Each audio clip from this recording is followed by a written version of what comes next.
I know how to spell Mordecai. What's the other one? Mordecai Yosef. Yosef? Yeah, like Yosef, like Yosef. Yeah. Can you just put it in the chat for me, please? Okay. Well, you haven't get it, you got No, I'll put it in the chat. Let me Thank have it. Black Hitler, don't get too excited, you fucking idiot. Rosh Yeshiva, Rabbi Mordecai Yosef Ben, blah, blah, blah. Yosef. Oh, damn, you used to be skinny, bro. What happened? No, I'm still skinny. I just came away from it. I'm like back to my normal size. Nah, you used to be skinny. I'm the same. At that picture, you looking at the same size, right? Like people like, oh, you got fat. Yeah, I did, man. I was like married, and there's a lot of Shabbat every week. I got fat. You gotta get your subscribers up a little more, though. No, I'm trying to get up to the bro. I'm touching the floor, bro. Like I'm not like I'm going to a whole nother level content wise. Like I'm doing a whole. But you're a rock star, though. I mean, you should have. You should have a million subscribers. Edward, talking to greatness. Learn. Don't. Greatness. I understand. You average about 120 views on each video that you have. Yeah, you have 514 videos. He's the chief rabbi of Africa. Yeah, exactly. Has been one of them set up since 2013. You fucking Crystal, I put it in the chat. I got it. Thank you. Salam alaikum, Amir, and everybody, by the way. Forgot to say that. What's happening with you? What happened to the Pledge of Allegiance? Where'd he go? The guy Amos. I think I almost has the room up, but I was. Chucky guy got pissed off again. Chucky guy. Did he?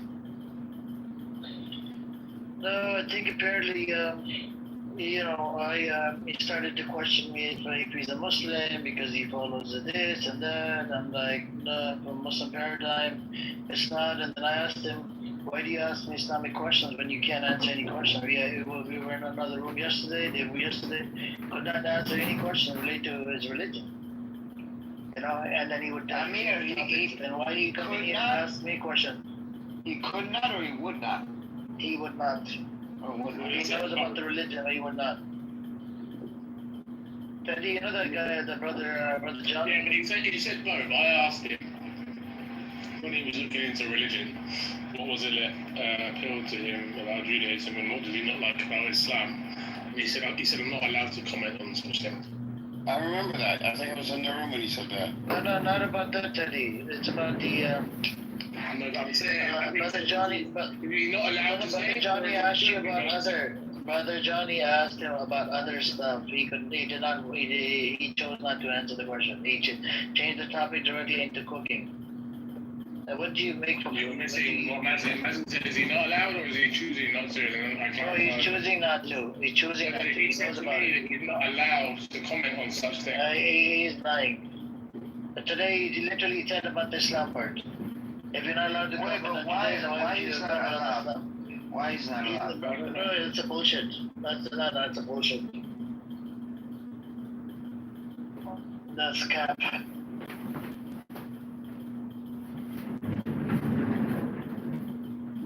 Maybe he's not. Why are you being so anti-Semitic, bro? We have an unknown guy in the audience. This idiot likes to record conversations. He's been recording some of the, Jeff's room as well. I heard Jeff was pissed off at this idiot. He's calling out his own Jewish brother, right? This guy, John Elder, whatever the fuck his name is sitting in the audience with the anonymous account. He should be mass reported from all sides, Muslim and Jewish sides. Because, Jeff room is like full rated R. You know what I'm saying? They talk about nothing but sex. So, that's where we're at.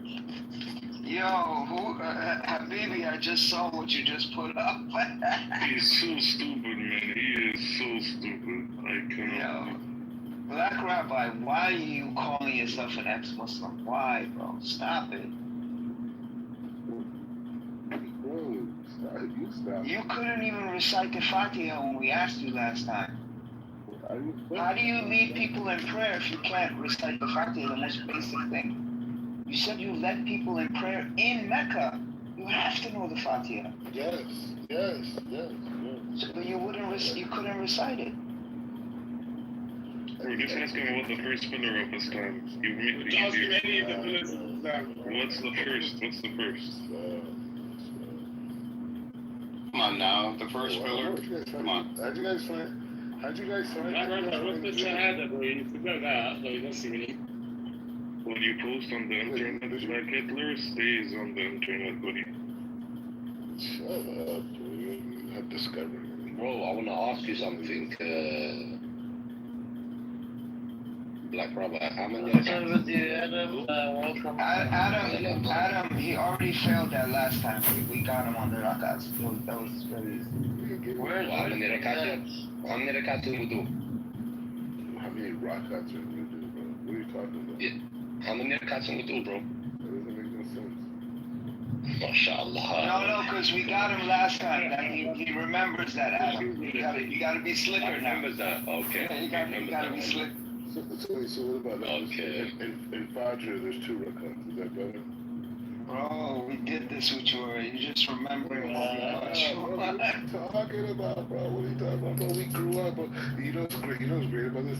I'm doing an interview, like when everything with the ward comes out, I'm doing this big interview here. It's just for the cloud, right? Like cloud. No, and I'm gonna have my parents come on the How interview. much money are you gonna be making on the interview? How much money? How much money they offering you? No, my parents are gonna come on the interview and they're I gonna talk understand. How about, much money? How much money? but no, they're gonna talk about being Muslim and having How much money? I need to know how much money so I can make some money. and a son and a daughter who both converted to Judaism. So they're pimping you out on national television.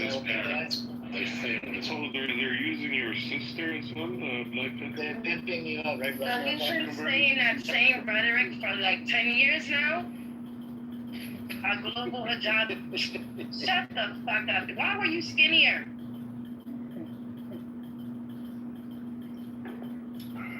Ariel, you shouldn't even be talking about He's money. drinking his wine. You did that, the way you did that sister dirty that clipped your account. You still, you know, Edward, he goes, I'll pay you $4,000, right? I'll cash up you. Can you pay the sister or the person that I did dirty? I'm still waiting. There's no money in my cash up account. Where's my $4,000 at, you idiots? Look, let me ask you this. Why do you guys have a problem with me finding? This guy stole money from a lady, from a girl on this app, this Ariel character, and sitting in the audience. How much? The amount. Yeah, those are all basically all the languages you just read. They're basically all dialects of like the same language group. He's like, I'm gonna give you the money. But Give it's it to different enough me. to be on a I'm different. still waiting on my cash app. Where's the money? I'm not involved. It doesn't matter. That's your boyfriend. That's your boyfriend. No, that's your buddy, not boyfriend. Don't bring your Yeah, Okay.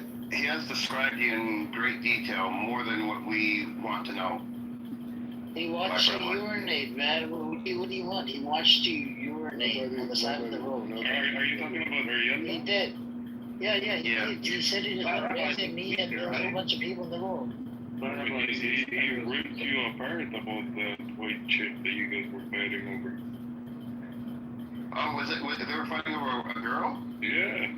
Shut up. Why you guys? I mean, I don't know if you want to kick Ariella from the room. They're fighting for I think I have an idea, right? Let's have some fun. Let's piss him off where he doesn't have a voice, right?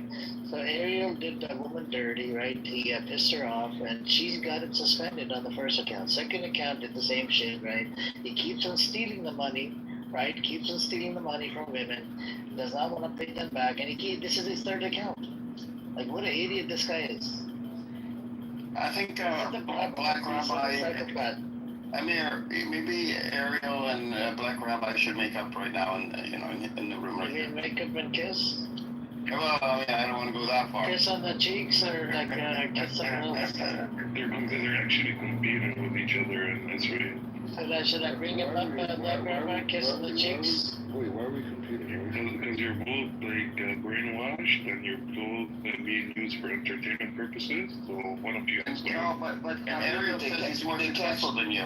I feel like They Black can't Rabbi really is like. Maybe you. They can't really speak on each other like that because I think there's like a case. They have like a legal case against each other.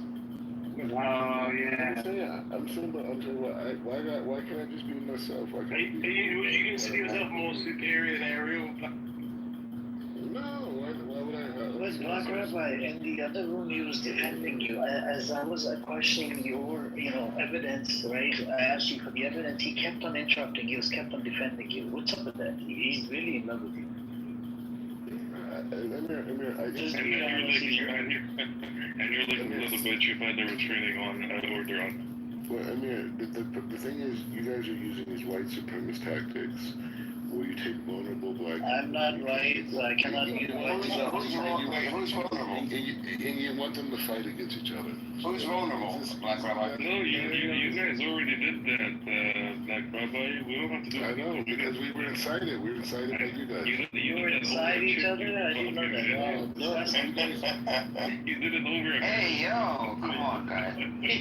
No, Black Rabbi, what, are you vulnerable? Who's vulnerable? African Americans. Oh, but I thought you said you're more aligned with American dominance, so you're on the different side.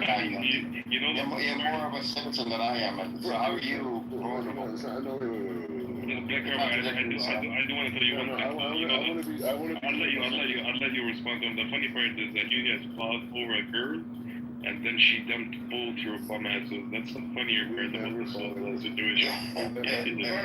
Black Rabbi married her before She dumped both of them. Black Rabbi married her before she dumped it. Guys, you know how dumb guys look when they fight over a girl? Black Rabbi, come on. Wait, this is the same thinking that. Bros before hoes, remember the saying? Wait, this is the same thing that tells yourself that The funny thing is, you thought you won, bro. You thought you won because you married. You thought you won because you married her, and then she dumped you. You guys are weird. Anyways, the point is like this. And then you had plans to go to Nigeria and get married there. And then you did the biggest mistake. They attacked Iran. And then Iran canceled this entire plan about going to Nigeria. Oh, well, I mean, he's been talking about it for months, so. I know. It just so happened to coincide with the thing about it, I'm with Nigeria, I'm connecting Nigeria, and I will get there soon, but I'm not going to marry in Nigeria. You know what I'm saying? I'm going to marry in Israel, right? So it's just saying I have to put the priority of getting married first before, I do my world tour. World tour? Your world tour.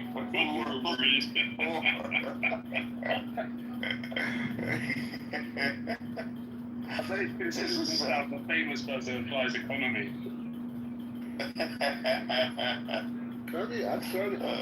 I know that I'm a small guy right now, but I'm going to be the biggest guy. I'm just starting off small right now. You know what I'm saying? Whoa.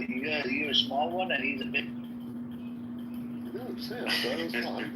In comparison to like Tony Robbins. Who's the dominant and who's the submissive? Robbins.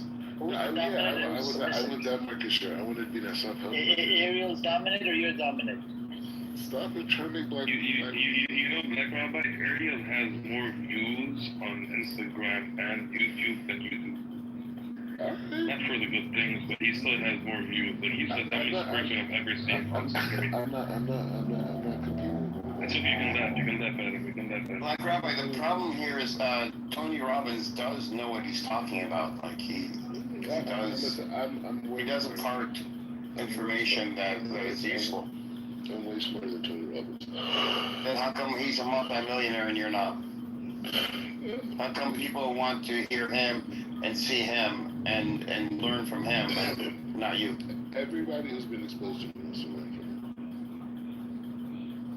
I don't know. I'm exposed to him now, and I'm not wanting to learn anything. I've seen photos of you sat around talking for sure. Yeah, we know I'm wicked, so that's why I'm not learning from you. Yeah. Wow, that's interesting. Why would you not be? You're right in front of me. I don't understand. So if I don't learn from you, I don't find you to be successful or someone that has useful information to impart to me, that means the problem is with me, not with you, automatically. Okay, so I'm gonna really correct you right now. I'm gonna and by doing so, I'm gonna change your life. Okay. So the thing is like this. A guy like I'm using a guy like Elon Musk, a guy like Kanye West, these guys, right? Now the thing is that at a certain level in society in the West, right? That there's a certain status where it's like, you're not necessarily, you don't grow up in a way that it's like you grow up and you want to go to college and you get a skill set and then you go to the workforce, right? It's like, it's a different status in society where, there's this idea of like entrepreneurship, of creativity, of implementation, these types of things, right? And you see it throughout, especially in tech, from computers and all this, you see like different, like just random kids that were able to create innovations. So the point is saying like, as American kids, like our whole thing is like, how big can we create? How much of an impact can we make, right? That's the thing. We want to do bigger than our parents. And so that world is enticing because it's like it's a world, the world of celebrity, all these things. It's like it's a very, very. All right, Black Rabbi, I've heard you, and you said you're going to change my life. My life has not changed. I actually have no idea what you're talking about, and I feel like I've gotten dumber. Right, but the point is. Edward, the ending of his speech is the part that changes your life. Yeah. Be patient. Okay, I'll be patient. Go ahead. So the point is the same. The point is the same is that that's how like some of us grew up, right? And so the thing is saying that ultimately every single person, regardless of your religion, when we want to say make a lot of money or we want to make an impact, when we really break down what's going to be achieved from it, we ultimately want a connection with the Creator, right? And so when you look at like Elon Musk or Kanye, I'm just using them as two examples. There's like another 100,000 examples we can use. But when you look at those guys, it's like, yeah, they made a lot of money and they achieved, like a lot of notoriety. But at the end of the day, they still haven't made it to where I made it to, right? Which is the level of completion, the level of complete connection, right? Now in our society, hear me out. Our society, the way it's designed, we only glorify the level of luxury, right? But there's levels above luxury, right? There's power, and then there's also spiritual connection to God, right? The highest level of spiritual connection to God. So you're putting spiritual level of God above power and luxury. So poor people cannot have a spiritual connection to God. Thank you, Black Rabbi. I have learned so much from you. Of course they can. They get there. In fact, most people who... You literally just said they can't. And no, I didn't say that. I said that I said to you that the reality is that the highest status of a human being is connection to God. Beneath that is a person who has power, like a king or CEO or president. Beneath that is a person who made money and has luxury. Beneath that is the mundane person who doesn't want more than just living for the next day. Well, you're talking to the wrong crowd because Muslims don't believe in what you're saying right now. I know, but the wisdom. And it doesn't make sense. And there's no. And you haven't been through power or luxury or spiritual awakening to even make these connections. The point is to say I've lived in luxury my whole life, but the point, including now, but the point I'm saying to you is saying Kanye. What are you talking? You're right. But the point is saying Kanye, Elon Musk. So stop on Kanye, man. What is this? They will never know what it is to eat food on Shabbat. How do you know? Yeah, how do you know? How do you know? Because I'm telling you that they won't ever be able to do it, right? You're telling me. How do you know? How do you know that like you're better than them in the eyes of God? Did you change your diagnosis? How do you know that? No. I'm saying to you that you guys have all been indoctrinated to believe a small, limited level of what you would call success. And I'm telling you, I'm the real version of success. That's not success. What Elon Musk has in his hundreds of billions of dollars, that's not success. You know what I'm saying? I am success. Someone who found themselves, their true identity, connected to nature, connected to development, connected to God. That I mean, you were connected to Ariel last time I heard. It's fucking crazy. This guy, I mean, he's one of these guys on YouTube. You have to listen to them because they're so crazy. You're like, okay, what's he gonna say next? You know? Yeah, whatever. You could downplay it all you want, Edward, but the bottom line is, You're not making any sense. I have the truth. It doesn't make sense. Yeah, like Rabbi, the truth, man. I hope you don't be offended by what I say, you know, like respectfully. But you and their yalla are the clowns, you know? You know what a clown is? Seriously, serious. How are we clowns?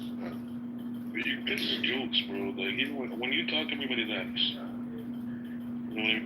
Well, you don't realize you're seeing a guy like me.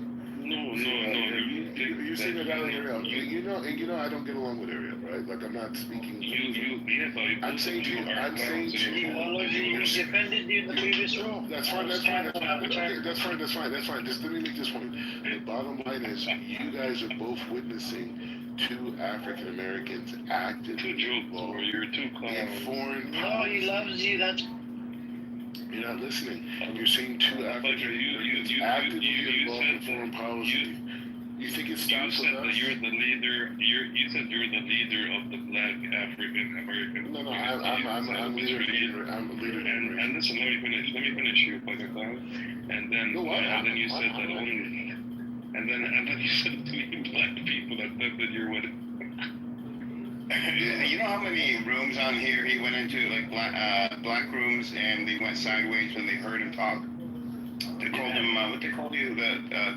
Coon. They called you coon, but they used 3 words. Okay, but Edward, the difference between me and you. But these are your people, though. Wait, no, let me explain something to you. The difference between me and you. You're so lost. You think you're a good talker. Yeah. But we're the listeners. It's not about the talker. We're the listeners. It's not about you're the talker. I'm the doer. I'm the doer. Well, go do. You know, you do Ariel all the time. You do Ariel. It's only going to continue to grow. Right? How many times did you do Ariel? And I'm going to bring truth to help. Did you do Ariel, or Ariel did you? Remove the Hamas. It went both ways. Wait, he's saying he's going to remove Hamas now. You're removing Hamas? He said that? Yeah, he just said that. Yeah. You're going to remove Hamas. How? Are you going to talk to them and tell them the truth? Bitch, you couldn't move yourself from your bed into a bunker when Iran was like looking He has a double wide. He might have been able to fit. But, you guys. Wait. Get back to Hamas, though. Hamas is, what words of wisdom are you going to impart to them for them to take you as their leader? No, it's not about that at all. It's just saying that. Assalamu alaikum, Abu Ubaida, my brother. But no, the thing is like this. The thing is saying that there was a residue that existed in the Middle East that was connected to the Ottoman Empire, right? And so... Bro, they're gonna shoot you, bro. They're just gonna fucking shoot you. Wait. No, they'll put him to work building tunnels. Here's a shovel. We're not even going to give you the funny thing is, he won't even be able to pretend to be a Muslim because he can't even recite Surah Fatiha or the Shahad. And Israel won't even consider him a hostage. They'll be like, no, you guys can keep him. Seriously. You and their yalla, like, you guys like to make fools out of yourselves, like, actually. And you enjoy it. Like, I can't even believe it. They don't understand that we're American though, like, so we're like. Who gives a fuck, bro? Who gives a fuck if we're American or we represent power. Yeah, but who? But you represent nothing, bro. You represent yourself, you fucking we represent power. Of course, you don't represent Americans, you represent yourself. We represent Americans 100%. No, you don't. On multiple levels. You would like to represent Americans, but of course you're never going to have that chance. What do you think the future of America is? I mean, come on, wake up. Nah, you, motherfucker. No, you. Wait. Buddy, I have the other guys that are in Israel. I know we don't know who is it, but we know for sure that it's not you. I'm here. And that's why. Whoa. Because okay, don't use that tone of voice, please. This is I'm here. So why don't you go back to America and start working on yourself there? God, what do you mean we're gonna do it here? Like, how the fuck are you gonna become the president that's spending 8, 9, 10, 11 years inside of the street? How does that work? I think it's only fitting for an American president. How? To spend at least a decade of his life in Israel. So you want to become the president of the United States, but you're spending most of your life in another country? That was my life the last 2 years. The last how many years? Last decade, 2 years. I heard 2 years. Nah. I just wanted to make sure that. Is there really going to be your assistant? No. The point is just saying that. When you become president? The point is just saying that we're going to move forward the relationship, we're going to make it constitutional, the relationship between Israel and America.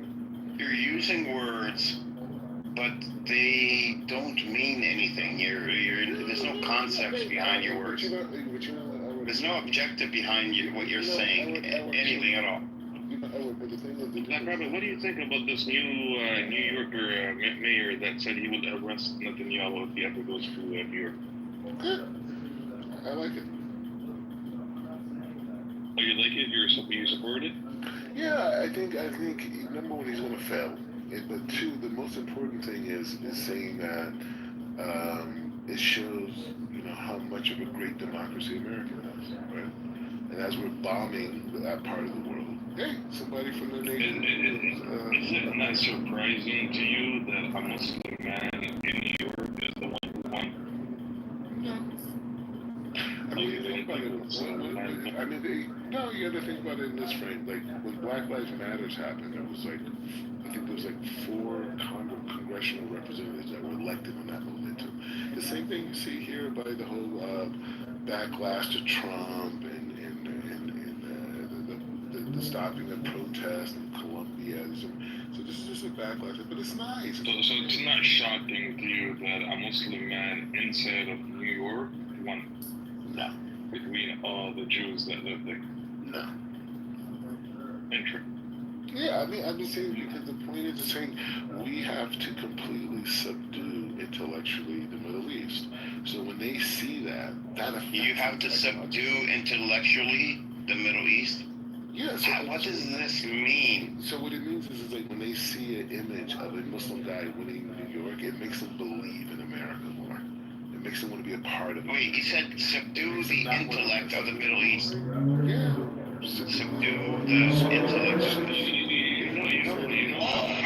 I think after the last thing that happened here in the Middle East, nothing is actually gonna paint a good image of you guys in this region at least. The new mayor of New York is also a Shia. Is he actually definitely? He's actually a Shia. Great.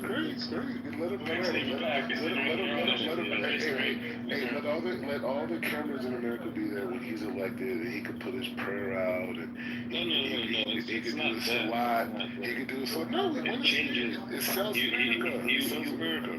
He will change the minds of the young people in America. We're worried about him. Yeah, he's such an intellectual. Of course, because, buddy, what's going to happen? Eventually these young people are going to have to, He's a simpleton. But the point is saying that you understand. More successful politically than you. Okay, great. Yeah, exactly. He is more successful than you are, Black Rabbi. And you know what? And the way that you guys... Do you deny this? The way that you've been trained to understand what's... How do you feel about an immigrant becoming mayor and you fucking ran away to Israel? No. You ran away. Let me ask you this. You ran away, he stayed there, and he accomplished something. I want you to take a step back. He accomplished something practicing his own religion. He didn't have to change his religion to fucking say, I'm going to do this, do that. I reconnected my religion and my soul. Reconnect my ass. Hey, I love you guys, but the reality is saying that we're conquering you, and you guys should start. You guys have to accept that. You have to accept. Who's we conquering? Like, what are you conquering? I don't know. We're reshaping the Middle East. We're reshaping the Middle East. No, Iran just did that. Iran just reshaped Israel. It seems to be the other way around, isn't it? If the mayor of New York City is going to be a Muslim man from Africa, I think it's the other way around. What do you think that? What do you think a mayor can do? I mean, what role do you guys have? Mayor of New York, what do you think? Yeah, mayor of New York, and you can't be mayor of a small town anywhere in the U.S. No. New York. Okay, wow, he's a mayor of New York. What is he gonna do? Defund the police? But what have you done? You ran for Congress and didn't make it. He's running, and he waited through You guys should Democratic read nominations. you guys should read the New York Times analysis on the whole thing. Electing a new mayor. Well, Ginger recently New York Times. Anyways, but the point is just saying that.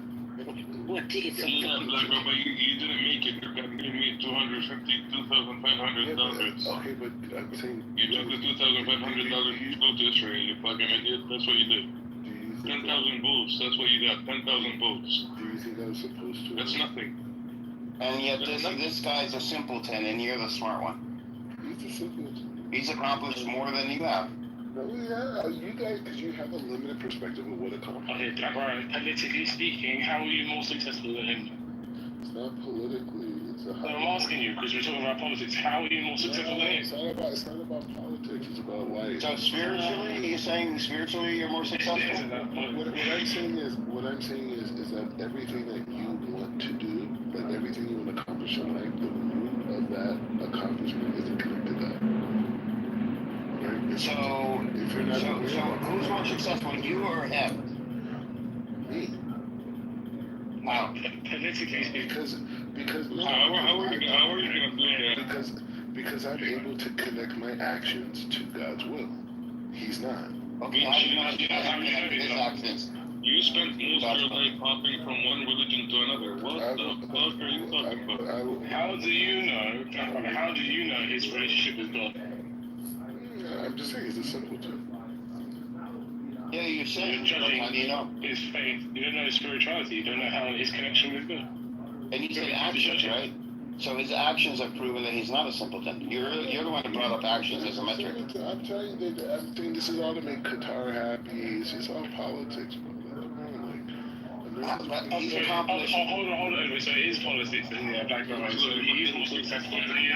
No, he's just in the right place. Look at his bio. Look at his bio. Right place. Look what did he say in his bio. Look at it, dude. Yeah, I think his platform is like the socialist platform we saw people try to. He's saying like politics is like first comes first served. Black Robber, why are you lying on your bio? It says new to Clubhouse. Testing it out. Why are you lying? You left? Oh my god. I didn't realize you said that's a lie. Black Robber, you're not very spiritually connected if you're lying. God doesn't like lies. Yo guys, I just you guys salam alaikum. Unfortunately, someone called me. I had an event going on, so I had to be off this app. I mean, everyone, salam alaikum, guys. I hope you get blessed. If you're a Zionist, I hope you get fucked in the ass, piece of shit. I just love this group so much, bro. Like, I love everyone in this group that's pro-patty. If you're pro-patty, I love you. No, shut up. Fuck you, you fucking piece of shit. Go suck them. You come in here like some weird foreigner, like coming to like an American event, like talking all loud. Everybody, shut up. Do me, sue me, everybody do me, kick me, kite me, don't you like I want me. All I want to say is that they don't really care about us. All I want to say is that they don't really care about us. Fix the country your parents fled from. Well, first of all, my parents. You never accomplished anything in the West. You know what I'm saying? Oh, I did, bitch, I did. More than you, bro. You just made money, that's it. Well, I what is it? You just help fuel our economy, that's it. Yeah, maybe I help fuel your system. Our Black Robber, I'm not here. How are you, bro? How are you? Okay, I missed you, man. I'm doing well. How are you, Alice? God is great. Well, alhamdulillah. I just love trolling these Zions, you know. This guy's annoying. I'm annoying? Maybe I was annoying when I was fucking your sister in the pussy. At least that makes sense. I mean, an innocent sentences have an objective to them. Amir, my brother, I love you so much. How are you? I missed you, bro. I missed you so much. It shows how primitive. Yeah, today is 25th. I understand How privileged you are, Black Rabbi. This guy will curse. And then the next moment, he's talking about you take that statement back. Today is June 25th, which was 16 years when Michael Jackson died, and he was killed by Rabbi Shmuley, who is Zionist Jew. What did he do to the babies that was blood? I haven't. We're talking about baby. How did you help and support their families, support their people? I can guarantee you. Since you're spiritually connected. Yeah, since you want to talk about Muslims, tell us, you as a Jew, what did you do? Yo. Everybody do me, kick me, kike me, don't you like to fight me. All I want to say is that they're Calm down, bro. We're not doing this. My brother, I missed you, I missed you. How are you? okay, yeah, but you gotta calm down. He's a known foreigner. No, he's not. He's not. He is. He's a known foreigner. He's just passionate. He's annoying. He's one of those guys. Just like you're passionate for Israel, even though you don't have a citizen. Put it this way, you guys the Muslims today are literally marching in parades with homosexuals and transgender. Your Tel Aviv is like 1/3 of the population is homosexual. What are you on about? Yeah, but you know. Your Jewish state is supposed to be holy land. What the fuck are you on about? Calm your tits down. But you know what? The only way that they're able to march is by massive security, right? Because Jews have tried to kill. I'm just saying, you guys march with homosexuals. So you're saying they're extremists, they're terrorists. You guys sit around and you guys cuss, you guys talk disgusting, and the next minute, oh my. Literally, you attacked a whole bunch of girls in my room and you call yourself a rabbi. Shame on you, shame on you. This is why the Jews. You literally attacked a whole bunch of people in my room, man. We're closer to God. We're closer to God than you guys are. So what does You guys have lost your way. You lost your way. What does your God tell you to do? You lost your way to the gym, yeah, Black Rabbi. What does your God tell you to do, Mister? You're more connected to God. What does your God tell you to do? To unify the Middle East and get out all the cancers. About homosexuals, since you're the one who brought it up. They need to heal. Your Torah says to stone them. Why don't we just stone them? Speaking of which, You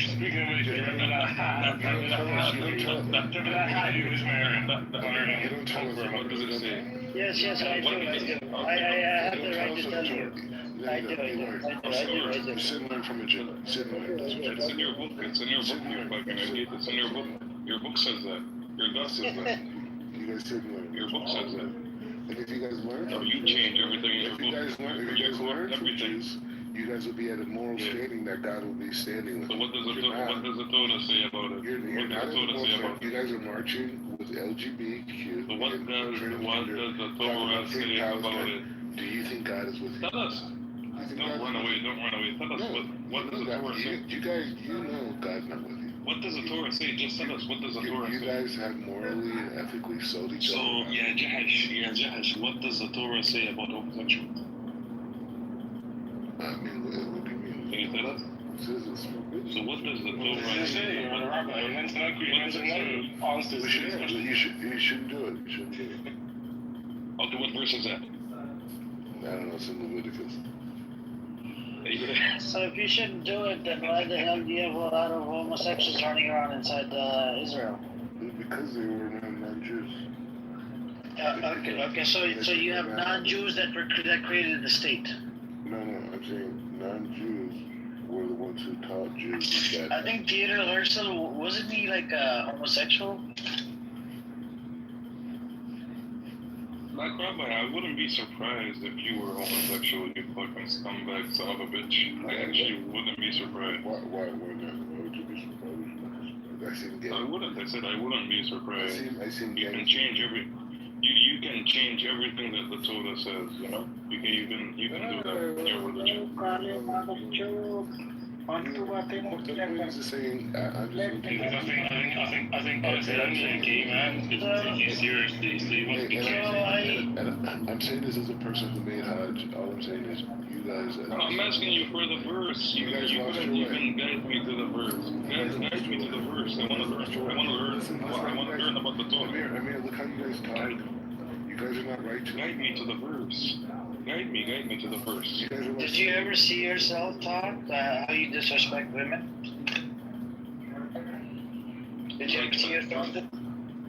Light it, like Rabbi, light that joint. Anyways, I think I do wanted to ask Hector. I think he was in the healthy debates yesterday. Hector, by the way, I know you were talking to some Zionists yesterday. Rohan brought up this whole point about some bullshit, right? That, if we can do it sort of like diplomatically or, ceasefire, ended you brought up something about the regime change. You see, that's the problem I have as well.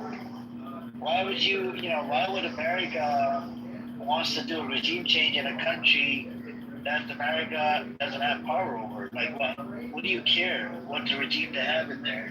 It's up to the people. And back in, I brought up this point earlier, back in 70s or something, there was diplomatically, there was a prime minister was selected, right, diplomatically, but guess what? It was toppled by the CIA because it did not align with the Western values or the British values. Can you believe it? I'll give you his name. That's fake news. I got the data. What are you trying to prove? Let me read it out to you guys because Hector's here. Hector was having a very good. I was in there for a little bit in the healthy debates. So this is what happened. I'll give you. So in 1953, welcome to the stage, Hector. 1953, the CIA coup against Mossadegh. Mohammad Mossadegh, right? He was Iran's democratically elected prime minister in 1951. Action nationalized the Anglo-Iranian oil company, challenging British and Western interests. Outcome in 1953, the U.S. via CIA Operation Ajax and UK orchestrated a coup that overthrew Mossadegh. The result, the Shah of Iran, Mohammad Reza Pahlavi, who had fled, was reinstated with full autocratic power. He was widely seen as a Western-backed puppet. You see what I'm saying, Hector? Are you there, brother? Yes, I am. Can you hear me? Yeah, I can hear you now. I can hear you. Awesome. Yeah, listen, thanks for bringing it up. I didn't realize that room was going to give me so much pushback. But, guys, this stuff isn't just happening today. I kind of feel like if you're not well read on history, you're going to think, Iran was a big buddy. But that's not the case here.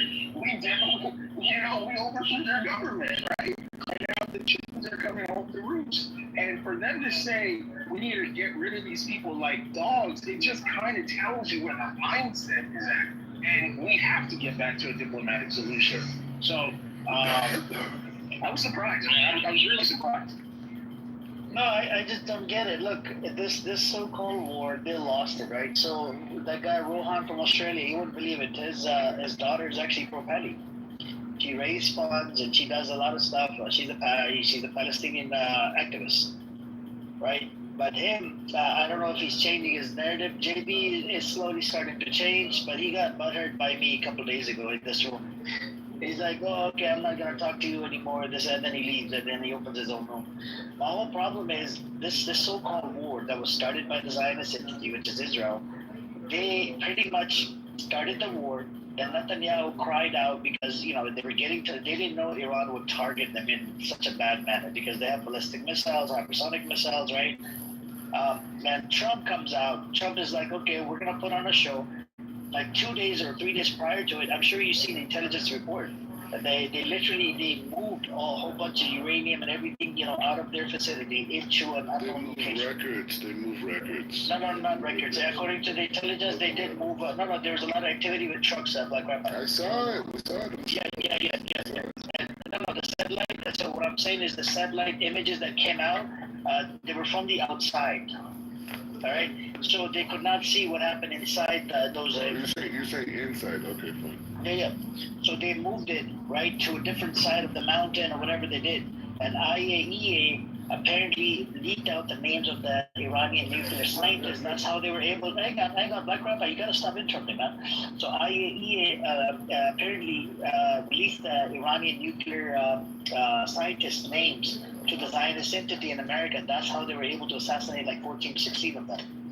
You see what I'm saying? So this is why Iranian government came out and they're like, we're not gonna fuck with the IAEA anymore. You see what I'm saying? They suspended the whole contract.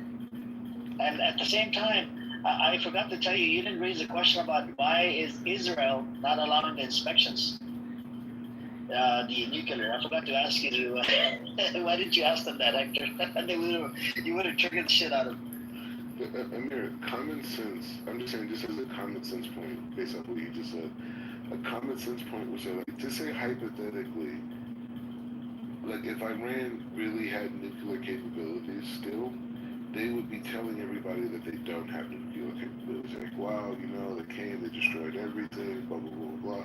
But they're doing the opposite, right? Which all that does is it just invigorates in giving Israel or whoever else justification to come back, right? So why would you do that? Why would you not? You take away the power from America and Israel on any type of military intervention by just saying, hey, simply like, hey, yeah, you guys destroyed everything. And you just keep enriching under the ground. But the fact that they're saying that they didn't do that is almost a proof that that is exactly what happened. You know what I'm saying? That they did remove that, and they're trying to save face by saying they still have it. No, they didn't do it. There's a lot of activities. There's a lot of reports coming out. There's about 2 or 3 different sources reported on this. So Iranian government, look, make it make sense, Black Rabbi. Let's say you're leader of this fake state called Israel, right? And turned out you have this nation called Iran has a problem with your nuclear program, right? The day one, right, and they're negotiating, and you know what the intention of Iran is. It's about to, shoot a rocket into your nuclear if you don't abide by the rules and regulations. So what you would do in your right mind, anybody in their right fucking mind, they would move everything out of the location, so nobody knows where that nuclear stuff is. You know what I'm saying? Anything to do with uranium, nuclear equipment, weaponry, all that. They would move it to an unknown location until further notice. Any country, and Iranians are pretty smart. They're not dumbasses like you are. You know what I'm saying? I know you, sometimes you come off as a dumbass. No, I didn't call you name. I said you come off as a dumbass. I didn't call you dumb. I said you come off as a dumbass. No, you said you're not brilliant. I don't know what to say. No, I'm saying you're, I don't know what to tell you, man. You just, some of the things you say, it's like some genocidal shit, man. But Hector, what's your take on this? Why is Israel not allowing the IAEA to come in, inspect it? Are you there, brother? Yeah, they're just, what do you expect, man? These people, the Zionist entity is just full of freaking surprises.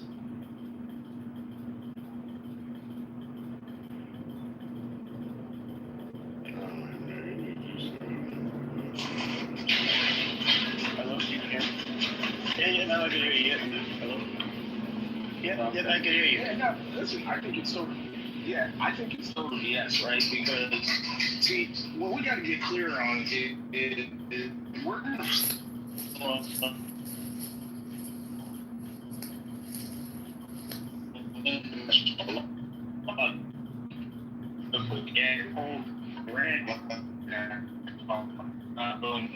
Your brother in the Matrix. to the man. Hello? Yeah, I can hear you now. I can hear you. Yep, can you hear me? What were you saying? Okay. Yeah, so, I'm saying if we're going to hold, Iran to international law, we got to be willing to hold Israel and everyone else to international law and treaties. And right now, Israel's not letting in the inspectors. They won't even admit they have nuclear weapons. They're non-parties to the NPT. So at this point, I think in my mind, they've lost credibility here. And until they can come back to the table with some sort of true diplomatic solution, I'm not buying what they're selling. And that's just the reality. They started this, they violated international law, and now we're supposed to jump into a conflict with them? No. So I think it's a big mistake on the United States part not to be more aggressive and forceful in using the diplomacy to get things done for a true peaceable two-state solution, and stop this conflict going on in Iran. This is ridiculous. 100%. I mean, we gotta have some sort of peace in that, in a reason. And Netanyahu always wants war, always wants more killing, thirsty for blood. Just gotta end all of the shit show that he's doing. Give them the state, or give them something. Permanent ceasefire. And even in the previous week, you wouldn't believe it, Netanyahu. If you raise this question with people that are running the healthy debates, that why did Netanyahu give weapons to ISIS? It's gonna piss them off. And guess what? It's coming from the Israeli sources. One of the Knesset members, released it out to the media that Netanyahu gave weapons to ISIS in Gaza, and what they're doing is they're stealing the aid trucks and they're selling it in a black market for triple the price. And then Netanyahu and his criminal Zionist entity comes out and says, "Oh, it was Hamas that stole it." You know what I'm saying? And then they keep on killing more and more people. This is the big issue inside Gaza, It's really sad, and I think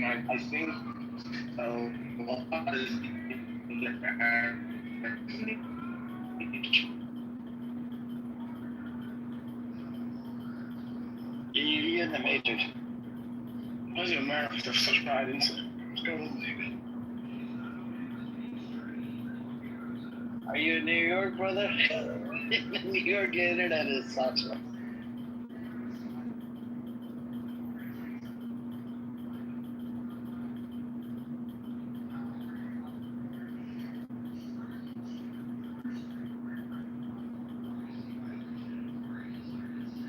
Yep. But anyways, what's up with you, G? And Point, if you want to come on up, you're welcome to come on up as well. Assalamu alaikum.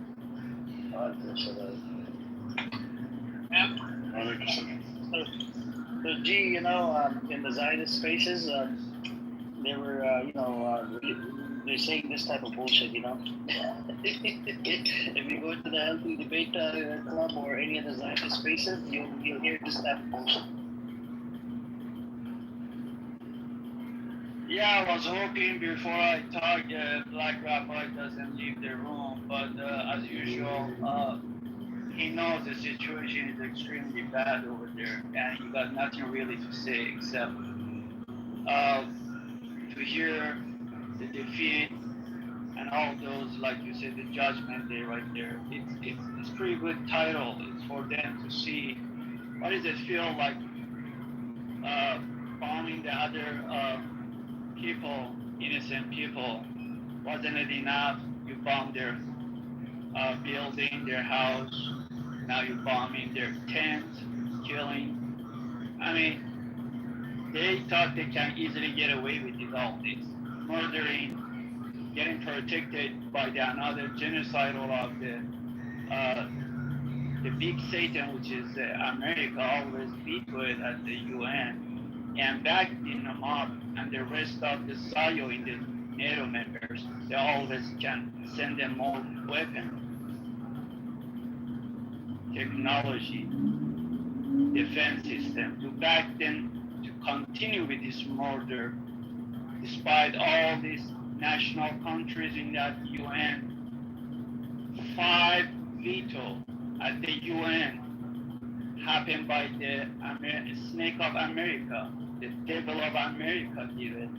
The rest of the countries were saying yes for the ceasefire, the immediate ceasefires, and this devil country says no. I think it was a good punishment that God set up automatically, even though they start this, but they didn't know what's about to happen to them. Yes, was it judgment? I think clear as day. They came for the regime change, government change, and the second uprising the people They had everything lined up for the last 10 years, planning this. All these Zions, including Israel, American, NATO, all they planned out perfectly, and they left Israel to lead this plan. Unfortunately, they didn't know the people of Iran, when it comes to the wartime, they will stand up with the government to get united. These people come from the wrong route. They're well educated. They know if they don't, it's gonna be another Libya, another Afghanistan, another Syria, another Iraq. They got together and they stand up and they defeat these Zions. And like everybody see that, I remember Brian Hook, the guy was in charge of Iran in the White House on the previous Trump administration, was calling Iranian missiles are a joke. It's a Photoshop. How long that guy did last in the White House? Wasn't he got his ass kicked out of the Al-Assad in the Iraq-based American? Their ass got let up. And who was the next one making fun of the Iran missile and capability? Was it Bibi? They planned everything. They thought they can go through and succeed. But things turn around, their ass is getting lit up. For those are angry that Iran let their asses and Trump had no choice to change the plan and say no, it's a so bad regime change and all that, it's such a bad thing. I'm so sorry because the plan didn't go accordingly. I'm so sorry. When you gamble, you win, you lose. This time, Bibi and the rest of the Zion entity of the American, the rest of the NATO members that they all thought were going to win this battle, they're all fucking their ass up, lit up. If only guys know the rest of the story is too early for me to come to tell what really happened. What you guys see it over there is just what you guys see on the news and those pictures. But what really went down, just give it some time. I might start little by little open to this room maybe. Just not yet. Things was much bigger than everything. And why did Bibi and the Trump start begging Qatari to have Iran to stop this? Don't take my word for it. Steve Bannon. Just listen what Steve Bannon announced yesterday. He said their ass, Israelis ass got so kicked. They were so bad shape. No defense. They're out of ammunition, defense. And everything was so bad for them. They had to beg from the Trump, and Trump had to beg the Qatari to beg Iran. And Iran shopped it a huge list of demand. Just wait those demand list of the demand condition comes out, and you all find out what really Iran to be this Zions. Most everything they had, money makers, building, technology, military asset, you name it, the list can go up to the 50, 100 targets of each one of them worth of billions, if it's not $100 billion. Boom, 30, 40, 50, put Israel behind technology. And that's what happened. Judgment Day is the correct way to say it. Let's hear from pro-America side, right? We have Amos here, he's very pro-America. Let's see if he answers the question. Amos, do you think America lost this so-called... No, I do not. How do you say that? Can you please tell us? How do you... why did they not lose? Can you tell us? How did they win? There wasn't even a war. So how can we lose something that's not even a war? So what was their objective by throwing a bomb at what they did? They had an objective, and they executed their objective. Yeah, but the objective was to bomb the nuclear facility, but they did not bomb the nuclear facility. They did. But there's multiple reports that they did. That shows that they moved it prior to the America doing the attack. Okay, well I have reports that say otherwise. Yeah, but I have to go based on data. Do you have data that proves otherwise? Yeah, I have reports that say otherwise though. Which reports? Can you provide us a report? No. Okay, I have the report that shows something else. The intelligence. Of course. Anything that makes America look bad, you're gonna have and support it. I already know it's nothing. It's nothing to do with America. It has to do with the CNN and New York Times. They actually released it out to the media. That sounds right. And and then there was there was 3 or 4 days prior to that, there was a report that there was a lot of activity with the trucks. So they moved it. They took it out of the location that they bombed. Chucky, you always say that you're like a real American and you support put America first, but I also am a real American and come from Americans. And real Americans really don't care about Israel. And lately I've been noticing that you're like buttering up to all the Zionists. So I'm just curious, are you a sellout? I'm not a sellout because a Zionist comes on stage and we happen to be talking on the topic and they say something I like, all of a sudden I'm a sellout? That sounds interesting. Yeah, I don't know. Lately I've been questioning your allegiance. Yeah, my allegiance is to America and it's solely to America. Just like the people in Congress that are Zionists and put Israel first, they say the same thing, but yeah, that's actually not true. Yeah, that got nothing to do with me, man. My allegiance is to the American flag, I'm a proud nationalist.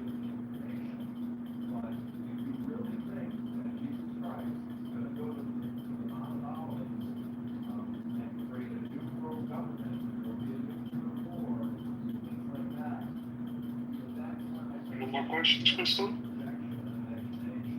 Yeah, that was all. All right, thank you for asking, ma'am. I hope you have a wonderful rest of your day. Are you shopping at a grocery store, Crystal? What?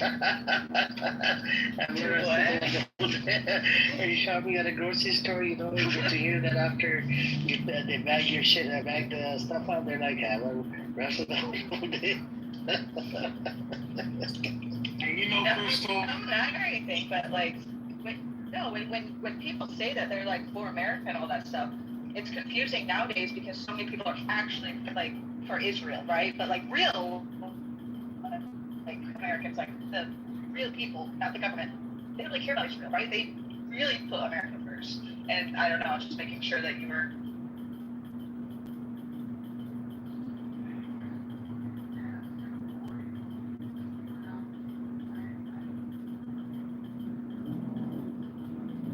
That's crazy, Crystal, that you came with that, man. That what? It's crazy that you came to that conclusion, man. I come into a room, that is clearly anti-American. I come in here, I wave my flag. This is not anti-American. I say the Pledge of Allegiance, Yeah, you got a lot of people in here. But hear me out though. You got a lot of people in here that live in America, dick riding for Iran. And I'm just here to call out the bullshit, man. Well, there's two things. Here's two things, Chucky. One, you're only obligated to say the Pledge of Allegiance once in your life to become a citizen. So that's the only obligation. You are always stressing that people need to say it on a daily basis. Does not say they are patriotic or not. That's not a factor. All you need to do is, as an obligation to be an American, and say it once when you're getting your citizenship. That's one. And then second, part of America is free speech. So if somebody is agreeing with things that Iran is doing, that's not dick riding. That's freedom of speech, and that's the American way. Alright, so I just want to respond back to you. Number one, I never said it was an obligation to say it every day. That's something that I choose to do. But you always asking and questioning and interrogating people if they said it every day. You always ask that question. Oh yeah, it's just something. And then when Amir isn't saying it, you call them. You said he's not a patriot. Yeah, I'm just saying. I'm not saying it's obligated. It's not. You're not obligated to say it every day. You know. And number because two, Amir is not. Can I finish? Can I finish responding back? You know, but you made two things. You said two things, and I would like to respond back to your two statements, and then we can have a dialogue. And number two, I never said that you don't have the freedom of speech as an American citizen. You said people say a lot of shit on the stage I don't like, and I'm entitled to how I feel too. I feel like there's a lot of people on here that got Iran stick in their mouth. And I'm here to call the bullshit out. That's it. Yeah, but you said that it makes people anti-American. You said people are anti-American because they're saying these things. And then also you always bother Amir about not saying that because he doesn't say the national anthem or the Pledge of Allegiance or whatever, that makes him against America or non-American or not a patriot. You're saying that every time you come on stage. Yeah, I know, but what I haven't, my issue with the mirror, that's between the mirror and not the. You saying it publicly in a room. I don't mind. You can release it out to the public. You're not DMing him. You're not DMing him this shit. You're saying it else. Yeah, that's crazy. Oh yeah, and I do to the person in the comments, man. A lot of people dick riding got Israel's dick down their throat too. You know, but both of them for real, it's America.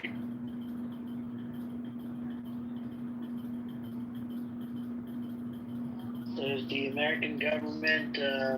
They're dick riding for Israel. I think we should be dick riding for America. The same people that are dick riding for Israel. We should not criticize. Anyways, that's what it is. Somebody that gets inspired by a pedophile like Amos, and then calls himself Amos, and does things for Amos Amto. That's very disturbing. Anyways, what's up, Bayfan and Isaiah? What's up? I just came to the room. I just wanted to see what y'all talking about. We're talking about Israel. You support Israel? Yeah, I see what's going on over there. It's unfortunate. I see Trump is trying to make a treaty and just tell them to just calm down right now. That's all. Do you think America lost and Israel lost this nuclear war with Iran? Nah, I think that, I don't want to say too much on the zap, but I think that Trump, he got some ties in with the other side, so his agenda just ain't falling through, because it's like everybody wants to be in power at the same time, but it's just not working on his time right now. And Israel's just like, we want to do it like this, and he's just like, just chill. Yeah, it's too much going on, man. It's very political right now. Very, very political. So what do we do about the intelligence report that came out and that said that, they didn't really, they missed the target of nuclear. They were supposed to hit that target. There was a lot of activities. Chris? Well, there's corruption everywhere, so I just feel like a bad apple just made a bad decision, and So They just trying to are you saying that they did lose this nuclear thing because Israel started it, and then Israel was begging for a ceasefire? America came out. America's like, okay, I'm gonna put on a show. They put on a show, literally booty clap with the Zionists entity and threw a bunker buster bomb into Iran's nuclear facility. And turned out we get the intelligence report that says they missed it. You know, they did not target. Yeah, I mean, no one's saved this yet. No, I mean, maybe they have for the past couple of days since I've been back. But I think, were you guys aware after America did their attack on Iran, what was Iran's next step? What did they do? They went and met with Russia,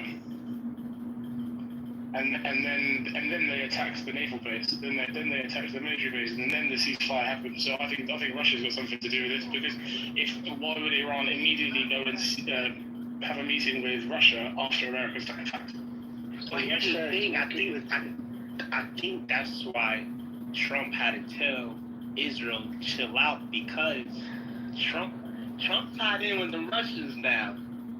I ain't gonna it makes sense if you think about it. Like, if you think about it from a threat point of view, what's more likely to, most likely to shut Trump up? A potential war with Russia, or it's just Iran responding? I can't say. The reason why I can't say Russia is because he's tied in with them folks. He's the only one that can say Russia chill out, because he's tied in. No, but you know what I'm saying, right? Like, if you got attacked and you have someone that's like a big brother that's gonna back you up, the first thing you're gonna do is go and speak to them. Yeah, but like I say, Trump is tied in with the Russians. I don't think so, bro. I believe so, because they were sending weapons to Ukraine, but it doesn't. You know, they make money off these wars, though. That's why I say it gets very political, man. Because think about it, when we had the last president, right? Trump wasn't done with his little agenda inside. So he get all his money, do what he do. He tied in with these other countries like that, and then they put this president in place, get us distracted with McCain, whatever his name is, and then put Trump back in to finish his job. And right now is just not the time for that WW3 to go off right now, because he tied in with them folks. So I feel like Israel just don't want to listen to nobody, because in relation to Russia, even Hamas wanted Russia involved, you know, and China involved related to the ceasefire. You remember, I don't know, 8-9 months ago, right? But because nobody trusts America anymore, right? What's gonna make America rethink its allegiance with Israel? Yeah, I mean, a war with Russia and Iran. That's gonna make America think twice, right? Yep. Because Russia over there is attacking Ukraine like crazy, and then you had Iran was attacking Israel like crazy. Alaikum assalam. How you doing? All I'm gonna say is that every time I hear the words, number one, I think that Iran probably has nuclear capabilities, but I don't think they have nuclear weapons. You know who has nuclear weapons? North Korea. We never bombed them. Russia got no nuclear weapons. We never bombed them. Wait, Russia's got nuclear weapons. But we never bombed them, though, right? That's what I'm trying to say. A country with nuclear weapons, we've never bombed them. I'm just saying. And I think that they're just getting into a war with Iran because, you know why. Whatever Israel says, we have to do, because our government is paid off and sold to Israel via APEC. And that's just the reality. Every time that motherfucking Netanyahu comes into fucking office, comes into the fucking Congress or the Senate hearings or whatever, and he says another country, I'm like, I can't with this fucking guy, bro. I can't. I don't know about y'all, but there's a lot of dots that are connected. Y'all remember what's gonna happen next though? Because Iran is determined to annihilate Israel they would have to be international jihad. That would be the real thing that would only be done like that. Who's going to do that? There needs to be a it can either be done through that, or it would have there needs to be a unanimous opinion of correct. religious Yeah. scholars. And that's not going to happen. No one's going to step up and see that and organize and say, I agree with you. Our ummah is very da'if. It's okay. I understand. I agree with you. But I feel like when you hear Israeli, officials and stuff, their main objective is to make sure they don't get divestments. So I feel like the less we give them less money we give them, the weaker they are. And their economy has already been hit because of all this. So imagine us pulling out all that money. America gave them $13 billion during 2024 alone in aid. Imagine without that $13 billion and all the weapons we give them. They would not stand a chance. I'm just saying. No, I agree. But like I said, I think Iran is going to continue the war with Israel because they want to continue the war with Israel. They got disrespected so many times and nobody backed them up. How many times? Where's America going to stand? Where's America going to stand with this? And that's what I'm going to say. And that's America. Would they be changing their mind, or would they be just Israel?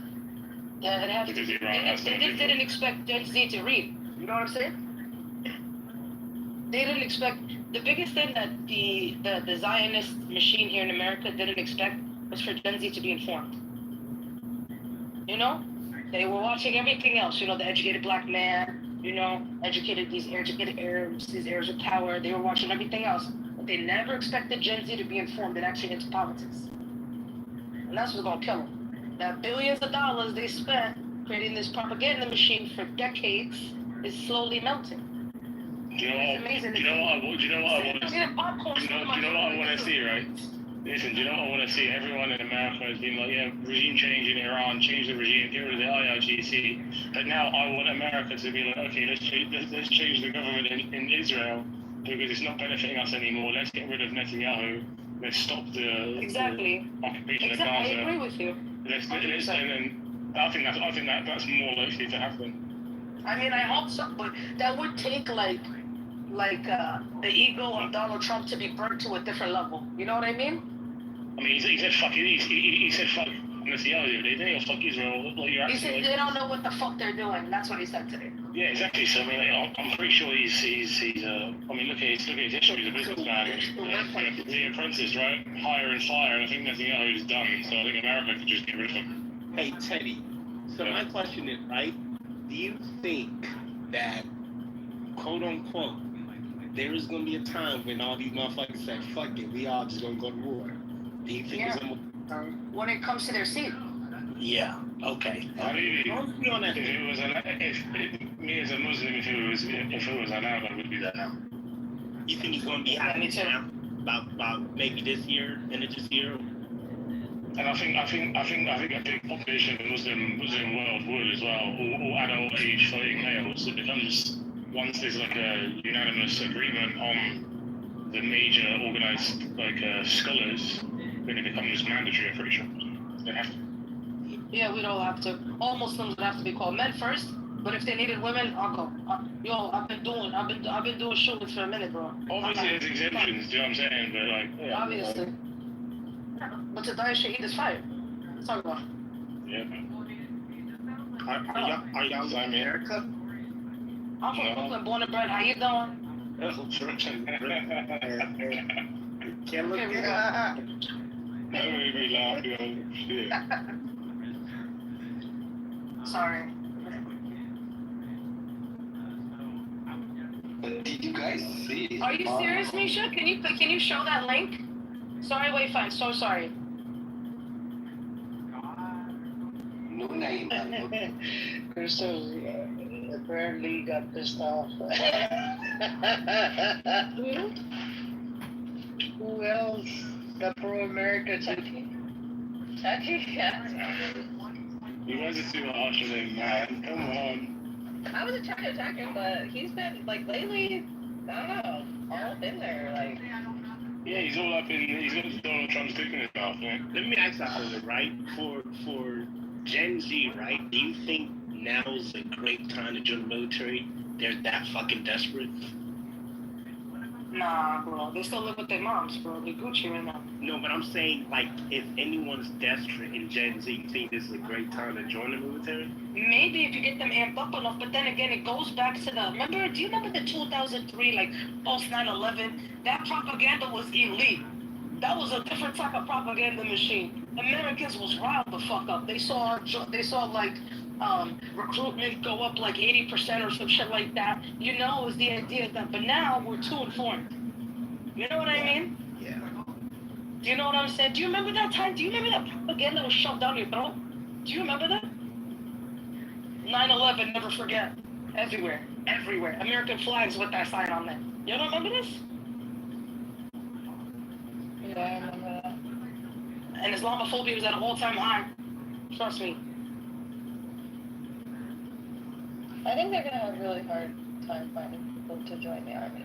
I think that I'd rather serve crack than this country, period. America is probably gonna it's just all gonna be an inside job at this point. Just like 9/11, bro. Everything's an inside job with these motherfuckers. You don't think Timothy McVeigh, the Unabomber, you don't think he's an asset? I beg of you. I beg of everybody. Holla at me, please. I don't want to say too All much grown. on this. We all grown though. I know. Let me shut up. That anonymous group, they had that countdown for that attack in the United States. It ended yet, the countdown. Anonymous still says everything. Yo, they said they're gonna drop some shit at the end of this month regarding the. No, they said there's a countdown to an attack on domestic soil.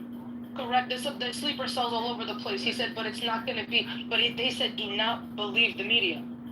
That's what they kept saying. Just be careful, bro. I recommend solar powered things in your house. I read Amazon that shit. Okay. In the UK, everything to do with America, I don't really give a fuck. I don't really mind about this. Yo, what are you talking about? Didn't your prime minister just say prepare for war? Hello, good morning. How you doing? I know, he's taking the mic, innit? Yes, guys. Yeah, bro, fuck yeah, you get me, like, I thought about it and I'm like, this guy's waffling. Bear was. What? That was so spot on. So much energy, it's not this fucking. Thank you. I lived in London for 3 years.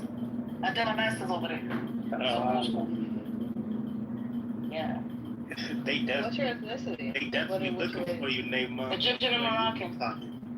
They looking for you. I don't give a fuck. Let me tell you something. That explains the energy then. Again, I'm Egyptian and Moroccan. I was born in New York. My name has been on the list. You know the Associated Press. The Associated Press leaked the CIA stuff. Did you guys see that? Do you guys remember this controversy? No. Okay.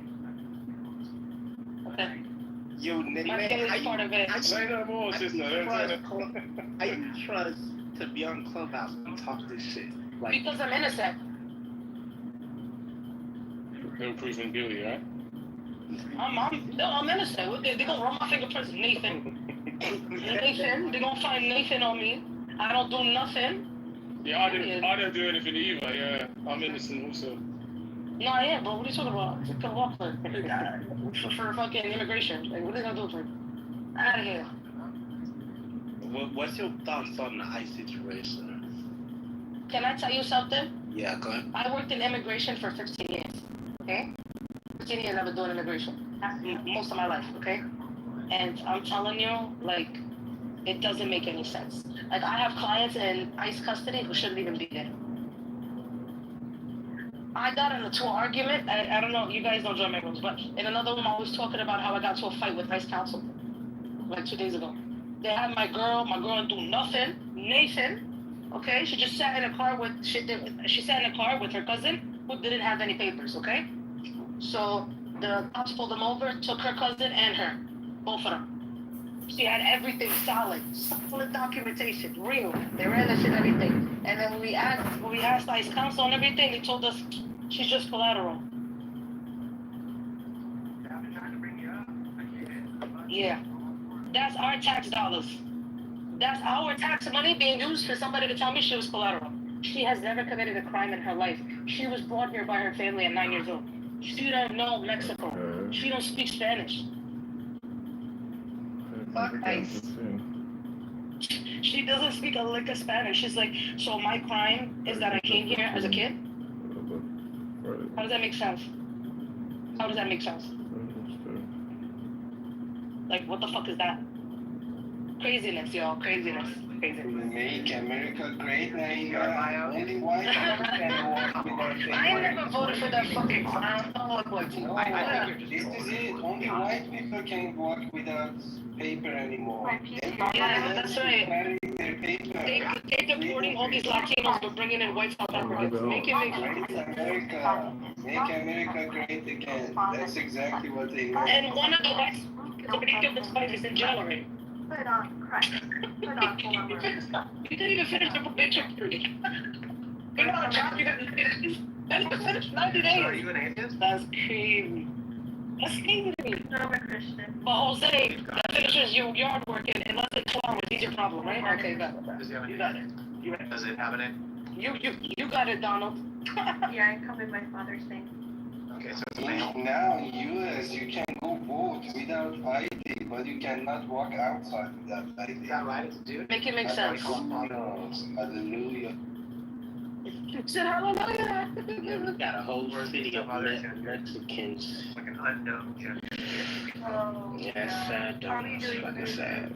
Like, and you know, so funny. I be seeing these fucking TikToks, these fucking farmers who voted for Trump and are mad because they're getting their workers are getting deported. It's like, you fucking voted for this. Walk around and Fuck off. Look, I don't know why you keep... You literally voted for it. You just You dumbass. That means Miami's done being good. Because that's all I see down there. Yo, go look up. Like, the media's not gonna show you this. You have to literally go on Telegram. They just see crazy videos, bro, of like people, like ranches, people like calling for closure on their businesses. Fucking, they're getting their shits foreclosed on, like, because they have no workers. It's just ridiculous. You not have a father growing up? No, I have there, and it's a male. Find that stuff It's a out? man. My father is my dad, and I have my cousin out there, so she just DMs me the shits, but hold on, I got you. Did your father love you? Let's do it right now. Alright, so you know what a father is. yeah. So when I ask And also you if Reddit? you're God, Oh man, y'all what do you Reddit? say? Yeah. Yeah, I have This three is the acres in this bullshit thing. you guys do. This is what So makes us laughing. I'm obsessed. It's just fucking bullshit. I don't think you believe this at all. No, it's no. Hey, look, I feel you on that. I feel you on that. I got a phone call the other day. Somebody wanted me to see where their folks was locked up at, but I don't. ICE is so different than law enforcement. 12 don't even know what the fuck is going on out here. So, Are you law enforcement? Is that you? Yeah, but I don't be involved with that type of stuff. I got you. But is it true that people were deputized? Is that true? No. I'm still the DO. I stay in jail. I deal with law enforcement all day, but I don't. I'm with SO, but the thing is, I don't put myself out there like that. Shit over and over again. All my friends are deputies. I don't be out there trying to get involved like that. I want to though, and they're wasting my time right now, so I got all my officer friends trying to see what's going on, because some of these counties out here acting like they fully staffed them out, but I know they desperate for people, but everybody just fucked up out here. Like literally, we don't have nobody in law enforcement, to bike units, to courthouses, to the jails. The inmates are damn near overrunning the jails now. We're fucking short staff and shit. It's a shit show. Now we're like, go home with your fucking radios and shit, and your own everything, and if y'all need ambulance or help, just hit us up on the I'm like, bro, what the fuck? And we're the biggest sheriff department out here. We're just shitty out here, for real. I literally, I was in my car yesterday, and I'm calling my cap. And I'm just like, Cap, if you're trying to write me up this and that, and they like, she's like, don't fucking worry about it. The fucking sheriff's going through a fucking lot right now. They leasing your fucking words. You take care of yourself and just do it. You know what I'm saying? It's like fucked up out here. It's bad though. It's really bad. Like they're making everybody just take everyone. Like, what's the point? Yeah. I already had a whole lot of folks that resigned and everything. I get hit up resigned since January talking about I'm at home living my best life. I'm like, fuck. I'm like, damn, this shit is like, yeah. This shit is horrible, bro. Yo, I just pray for everybody. Everybody's shit is going the fuck up. Like everybody's shit is turning the fuck up right now. By the way, I don't know who asked me for videos, but I'm sorry, I mixed them up. It was on TikTok. Sorry. The videos for that one was on TikTok. I said one in the chat. You see this guy in my PTR? That's the next man in New York City. That's Bay right there. That's the next man in New York City. Is the one that on the when they were doing he said that everybody was saying that how their first place that they're gonna go is to Israel, and he says I'm a Syrian here in New York. Exactly. Like, why is the mayor of New York going to Israel? What the fuck is that? I don't know. What is that? Stay in New York. Sit your ass in New York City. Sit your ass down. Fuck you going. So Mazi, I did some research, and since 1966, to recently, there has only been 2 Republican mayors. So we have good odds.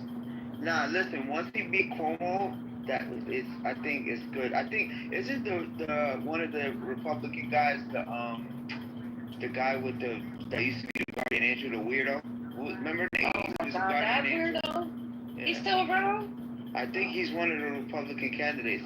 I'm not even paying attention to. I was just paying attention to Cuomo and him and he's running. Cuomo's running as an independent because he's not done. He is. He is. Oh, fuck. He just announced that shit today, that little bitch. Yeah, but you know what though? He couldn't win the APAC money. Mom Donnie was going to do the same thing if he lost. He was going to do. But now him winning is big, bro. That's history.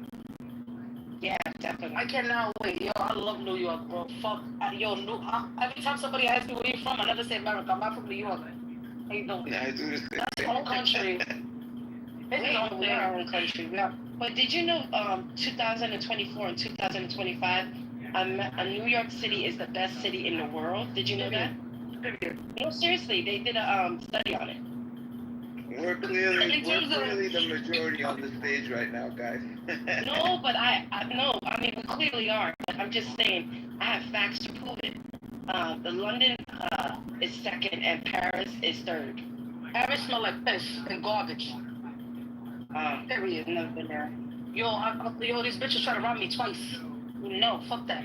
That place is terrible. Got gypsies everywhere. You trying to say the Eiffel Tower, you gotta watch your bag. Like, what's going on? I'm trying to be romantic. I can't be romantic right now. Well, you trying to put the lock on the little thing? No, I ain't doing all that. I don't know about all that. But like, there's a spot where it's a bridge where you put a lock on with your. Yeah, it's close. I passed it. I didn't put a lock. It's fucked up. It's like you gotta go all the way find a spot in the cut. Like, it's Paris is weak, bro. You go a couple times. No. I'm not gonna front. Like, it's ghetto as hell. Like there's gangsters over there. I see some shit. No, not weak in that sense. I'm saying weak. Once you go like you go a couple times and you had enough of your dose of that. Yeah, for sure. Like, if my family didn't live there, I wouldn't be there. Like, no, danger-wise, Paris is no joke. Like, it's no joke. Like, my cousin was the plug on the block. Like, I seen some shit. Yeah, it's crazy. Yeah, they're the exact opposite from us. Like, the cities is where I hate to say it. The suburbs are fucked up more. Yeah, the suburbs in Paris is where all the ghettos is at and stuff like that. Yeah, Yeah. My family's from 92 though. My family's next to the park where the PSG plays, soccer team. It's a nice little area. But they used to live in the slums, bro. I was terrible business. And they found out you're American, bro, you gotta book it every time, bro. You can't wear Jordans. Fuck. I was 15 years old. You know we were all Jordan heads when we were 15. You know how it was. You get your Jordan, you get your matching belt with the Jordan, you match your little headband with your Jordan, the colors. So much my headband. I'm so much my headband. You have to. It's fucking amazing. Like, you couldn't wear that when you was in. Yo, fuck that. They gonna rob your shit. That's so. Come back in your underwear. No, theism is kind of breaking down. It's just a joke. It's a facade. It's based on bullshit. Yeah, none of these it's people gonna be ever on there. explain what the fuck's going on. And it's kind of getting tired. I feel very got pretty good at this, I think, honestly. I pat myself on the back. I feel fine about myself that I'm very proud about styles and taste. Well, first of all, New York City is one of the financial capitals of the world, so that's So I know, okay, personally. To be the mayor of New York City is like. But yeah, as far as the theism, that's a big thing. That's history. What they do, and it's just underwhelming. Holy fuck. Bloomberg was mayor for like 3 terms. He didn't want to get up being mayor. Yeah, but us millennials, remember, not letting us stay home from school. Fuck him. Yeah, that's true. I guess you're probably He did something. All the Suffolk County and Nassau County got off. You know they did it again. Now these kids don't even got a snow day. Yeah, they all do locals. Yeah, go do it on your Yeah, but Wednesday, when I was growing up, we couldn't even get Ramadan. Now they get Ramadan. Yeah, we used to have to get a note. Sorry, not Ramadan, Eid. Yeah, we had to get a note with our parents. Because the population has changed. Yeah, I also did a study. I also realized that there's, out of all the cities in America, New York has the most Muslims. In my opinion. You're like, that's amazing. Yeah, go Google it. Is that true now? Because it used to be Michigan. Is it us now? No, it's New York. Way better. For real? Mars is just kind of. Yeah. Okay. I gotta check that out. Google it. A lot of them in the Bronx, you know, they have a little Yemen town over there. Come on. The Yemenis are everywhere, bro. It says Illinois than New York. What the fuck? Oh, is it? Oh, yeah. I don't like that.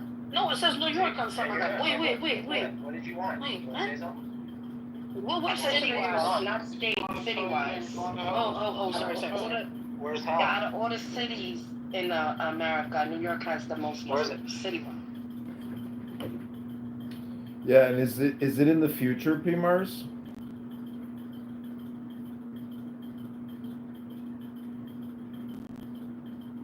Hello? Hello?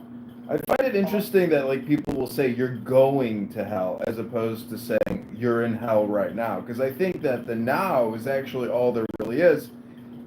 Because if you look at it in terms of like the now, our memories is not what's real. The situation now is always the real situation. Your memories are like recordings that you play to yourself that takes you out of reality. And it's the same thing about thought projection of the future, using your imagination. So, P-Mars, what do you mean when you say he's going to hell? I mean, like right now, I promise you that if you don't repent, you're going to hell. Going to hell. And so, what is going to hell? What does that mean to you, P-Mars? What does it mean to you? And then I'll tell you if it's the same thing. I don't think that it means anything, because there is no hell and no one is going anywhere in the future. You'll still be in the now. What? Hello? What? Hello? What? Hello? What? Hello? What? Hello?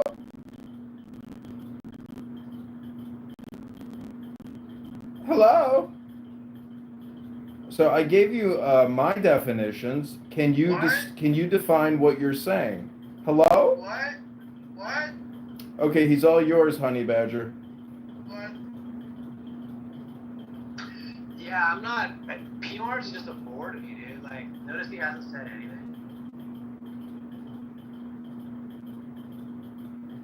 Well, he said you're going to hell unless you repent now, and he said what about 10 times? Yeah, so, okay, PRs, am I with God right now?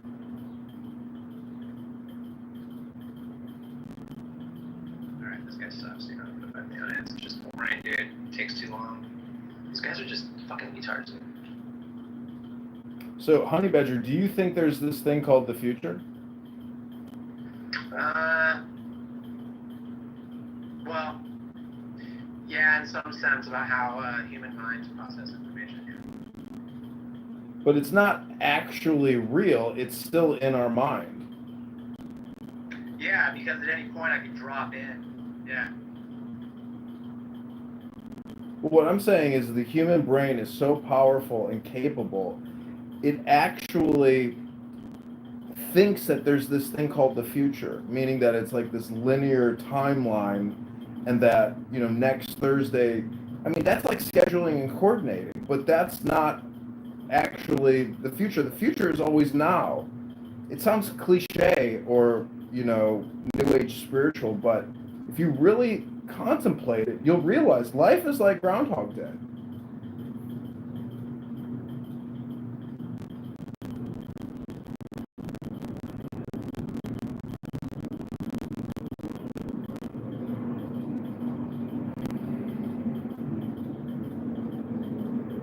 I mean, there's this saying that, like, all the anxiety that you can experience now won't make a difference to whatever is going to happen.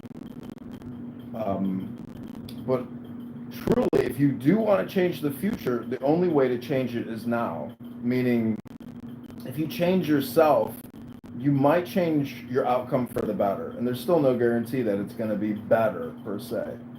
But, I mean, that's why I think the Bible is important, because the information in there is psychological and emotional in nature. And so the greater your emotional and psychological durability and strength, the greater the chances are of your now or your future, or even your past, being modified for a better now.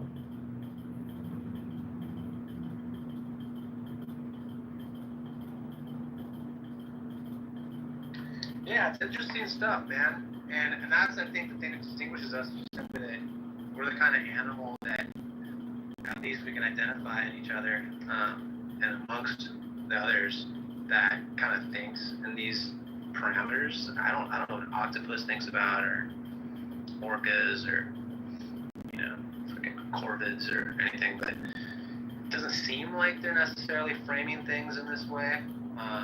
They are emotional, though. Have you ever seen a horse cry?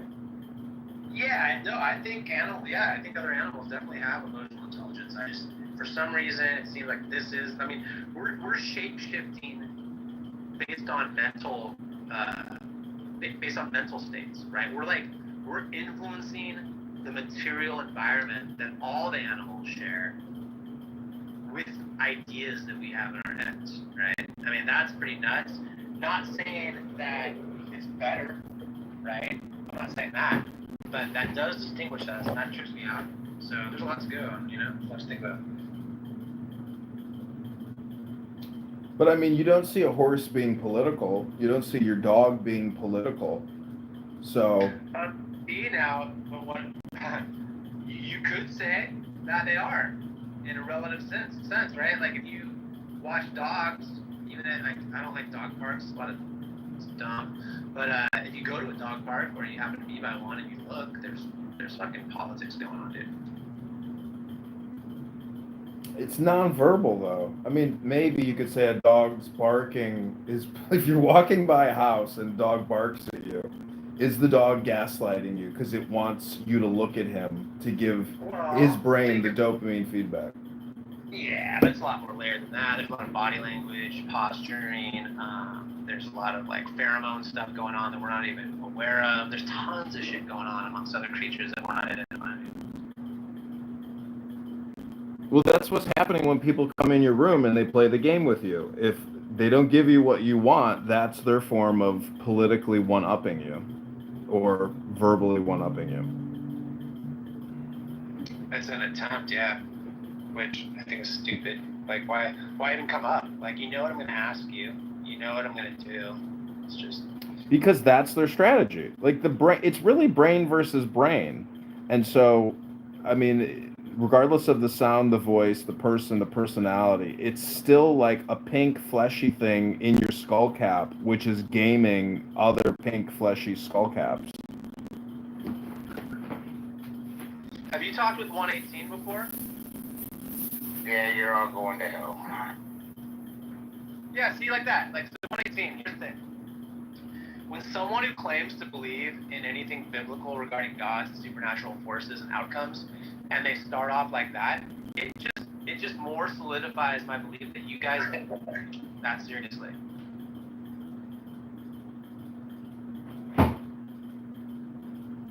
And it's okay. Like it's mostly pride, right? It's like at this point you guys are just like so sunk in, and it's part of pride. You're so easy, honey badger. Come on, man. Well, no, that's what I'm saying. I mean, like I agree with you, dude. I'm laughing with you, dude. I'm not condemning you. I'm just like, I think it's all mostly ego at this point. think it's funny. First thing that fucker says every time he comes in the room, "You're going to hell. You're all going to hell." Yeah, that's what I mean. Like, so you know it's a joke, right? You just said it, as if that was like, gonna be really funny. And the fact that it's even said and then like joked about, like, is there a hell or not? Is there one? I don't think there's a place that you're gonna go when you die and burn for all eternity. I think a lot of people get trapped in hell in their own minds right here on earth. Yeah, or just right now, right? Like you have hell or you don't have something like that. There's an old poem from like the 1920s. I can't remember exactly how it goes, but referencing something like, "A mind is a world of its own. And understanding that concept, you can find heaven on earth and hell in heaven."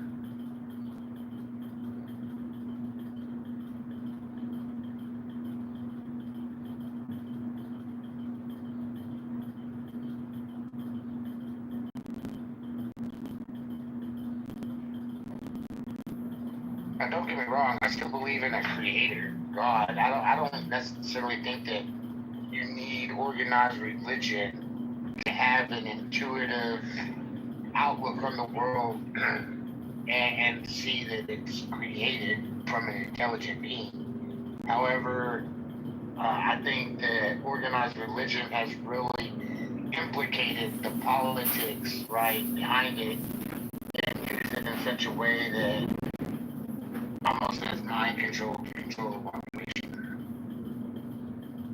You could say though that it could liberate the population just as much as it could control the population. It's all a game, and the people who have the linguistic capabilities are part of that game for domination in what you would consider to be the superior intelligence. So you think liberation is tricking people into following false ideologies? No, what I'm saying is, like, in a despotic, tyrannical government, a religious leader can arise and use the linguistics from these books to liberate the people. And that's basically what Jesus did. He was in a meat grinder against the Romans, against his own people, and he was preaching liberation against political tyranny, against religious tyranny. So it is all liberation theology. Yeah, Jesus was a communist. I understand that. That's no problem. Well, what kind of communist? Like a 1940s communist, or like what exactly? Like a Jewish terrorist, Bolshevik communist? Like what kind of communist was this guy? See, when I hear people talk shit about Jesus or talk shit about Donald Trump, that immediately piques my ears, and I say, you know what? I don't like people that talk shit about anybody. Why do you think saying Jesus was a communist is talking shit?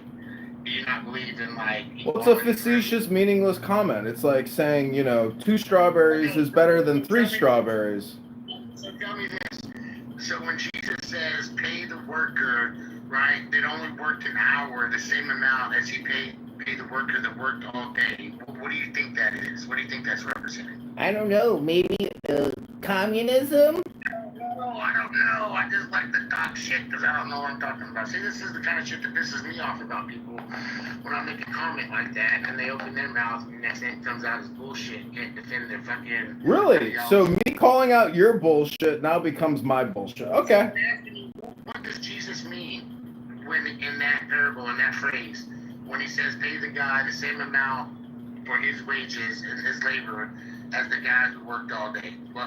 What is the reference there? Just answer that question. I don't know. Which Bible passage is that? Let me look it up so we can discuss it in greater detail. Are you trying to like... No, I'm serious right now. Give me the chapter and verse so we can have a very thorough conversation, because I don't think your quote is actually very accurate. It's just my opinion. Did you switch into like troll mode real quick? Yeah, I can switch into troll mode very quick. When I hear people say that Jesus was a communist, now I know right away they're very stupid.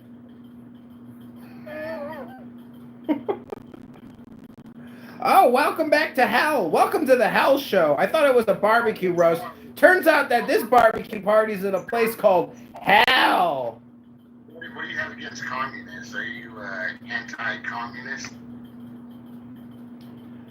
I am done communicating with you, number 118. Please return back to your receptacle to recharge and receive further information and instructions. Alright, what's going on?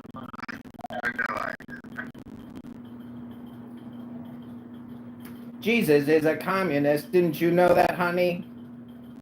No. So what's going on? 118, are you like, so you're not a Christian or you are? You a Christian, 118? I think he's trying to explain it to us a few times now. What did he say? I had to walk away for a second. It's a little bit more on the spiritual side. I don't think he's gonna commit to a denomination or anything, and he has some unorthodox ideas. That's what I remember. 118, do you think that you're saved? What do you mean being saved? Okay, so you're not a Christian then. Like, are you in good standing with God? Are you going to heaven when you pass away in the afterlife? Like, you're saved by Jesus. You're saved. Well, yeah, so he didn't know what I mean. If he was a Christian, he wouldn't ask that. That's why I just determined that he's just not a Christian. I'm hitting him with all the loaded language that the Christians use. All the loaded language. Have you let Jesus into your heart? Yeah, are you saved or not? Have I accepted Jesus as the light and the truth and the only way to the Father? Look, dude, if you want to play games, that's fine. Look, I understand it's hard. I've explained my position to you before, Honey Badger. Well, I'm just asking you right now. Well, okay, so I'll explain myself again. As long as, say that I'm a Christian, right? I do believe in the teachings of Christ. I do believe in loving thy neighbor, right? I believe in... So, if you want to say that I'm a Christian in that sense, then sure. Yeah, I'm going to give you an acronym you can use. It's Sadakmak Bivtaj. You heard that?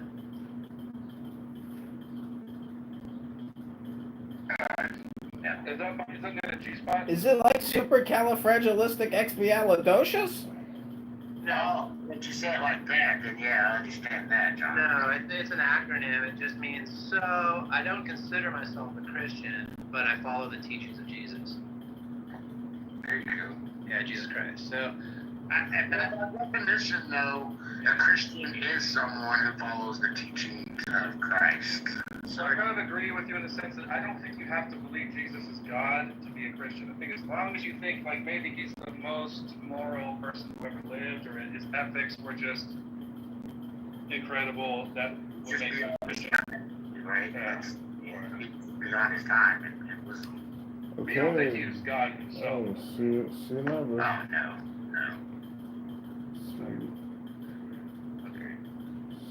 Maybe. Yeah, I think the whole Trinitarian thing is whack. Anyways. Do you believe he's the Son of God? I'm agnostic about that. 50-50. It could be a possibility. So no, not technically. If someone were to ask you if you believe it, you'd say not really, because you don't. Yes, sir. Yeah, but you don't actively believe that he's the Son of God, do you?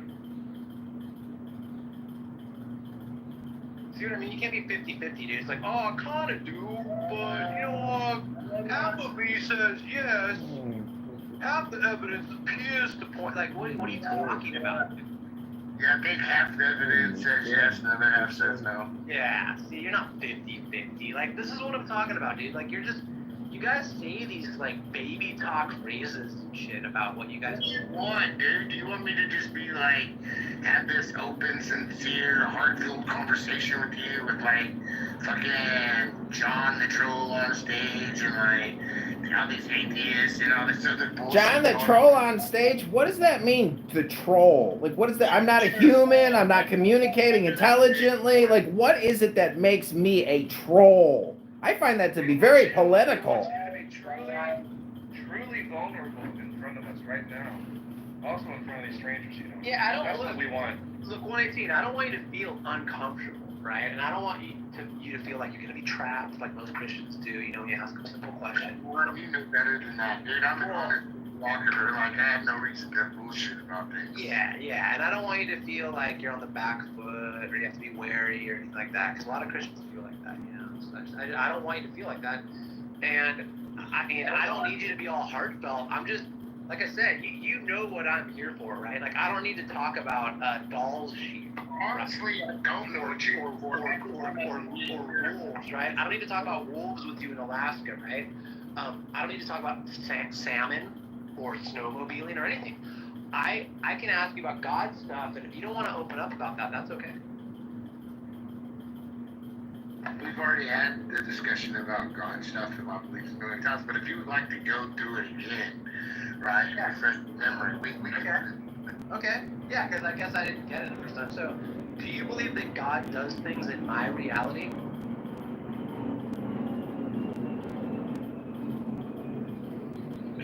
I think reality is static for everyone, and I think God does perform actions in reality, so that answers your question.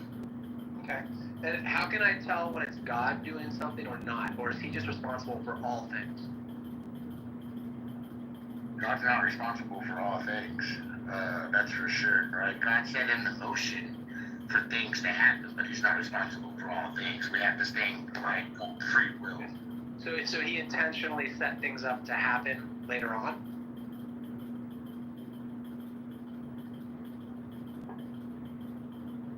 God started things off, right, and gave humans free will. Like, are you talking about like moral actions, or are you talking about like the amount of trees that's growing? Or are you talking about like the fucking amount of McDonald's that's popped up? Like, what exactly do you mean when you said that God set things up for the future to happen?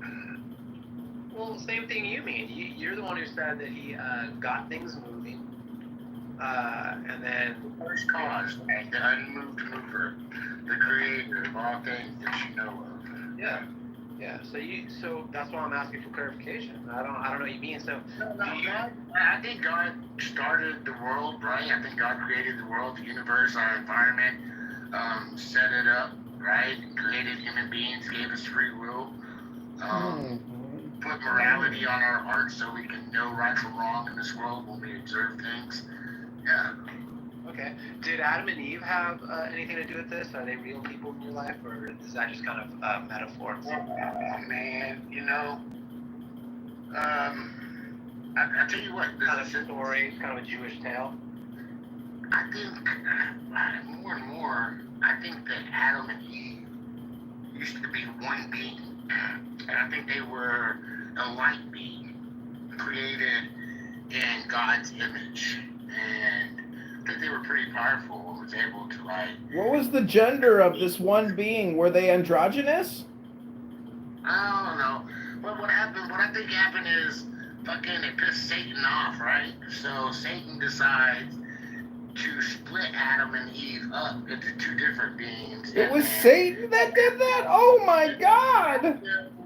Physical bodies, and now, right, they were scared of him, so their reaction of being scared of him was worshiping him. And I think maybe that might be the God of the Old Testament, or Satan. Fear.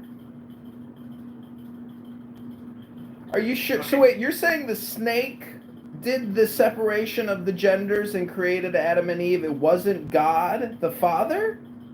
You said you were done talking to me. What the fuck are you doing speaking to me? Why are you using profanity? Are you upset about something? I'm just asking about your interpretation of the Bible. It's a fascinating interpretation, number 118. But I guess I shouldn't speak with you. Please go back to your receptacle and receive new energy and new information and for your storage. Thank you, number 118.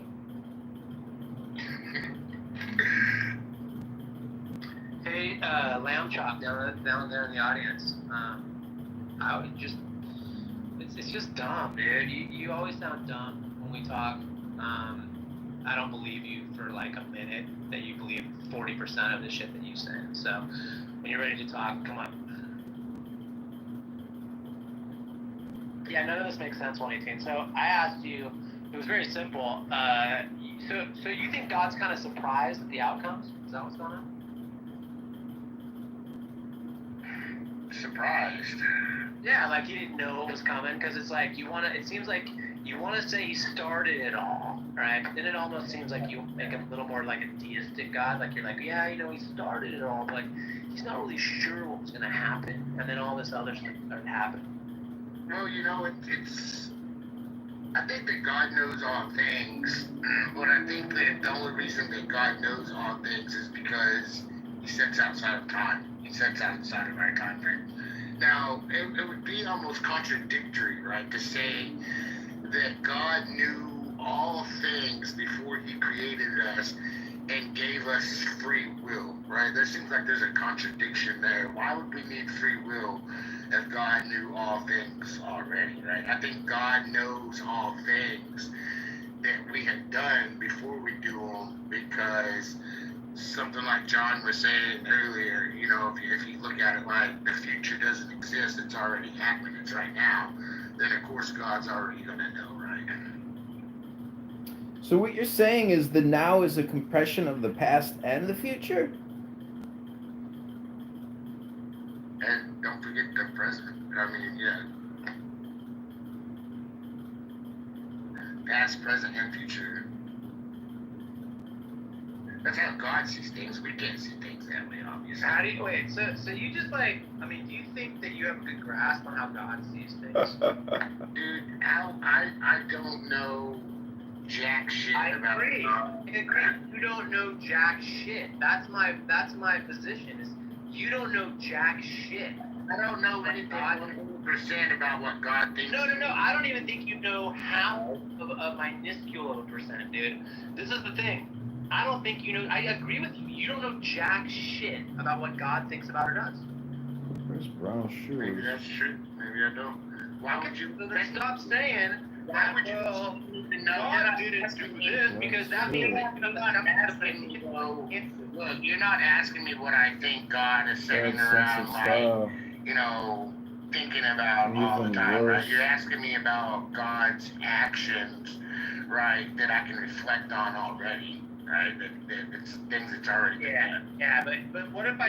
Yeah, but what, motherfucker? Yeah, but what if I told you that I actually had revelation from a different being than the God that you're kind of confining to these parameters that you speak of, and it let me know that you've fallen. These brown shoes of the black suit. Right? Bad And sense of part style the and bigger even worse test is personality, that some twisted of you gullible demented perception of motherfuckers are going to reality. believe these lame little stories and talk like this, and it's Where's brown shoes with a black revelatory suit? truth that I received. Would you believe me?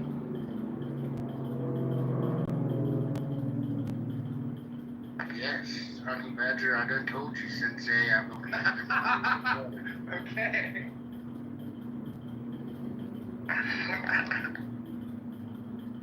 Yeah, see, this is endless, dude. So it's just, look. What do you saying?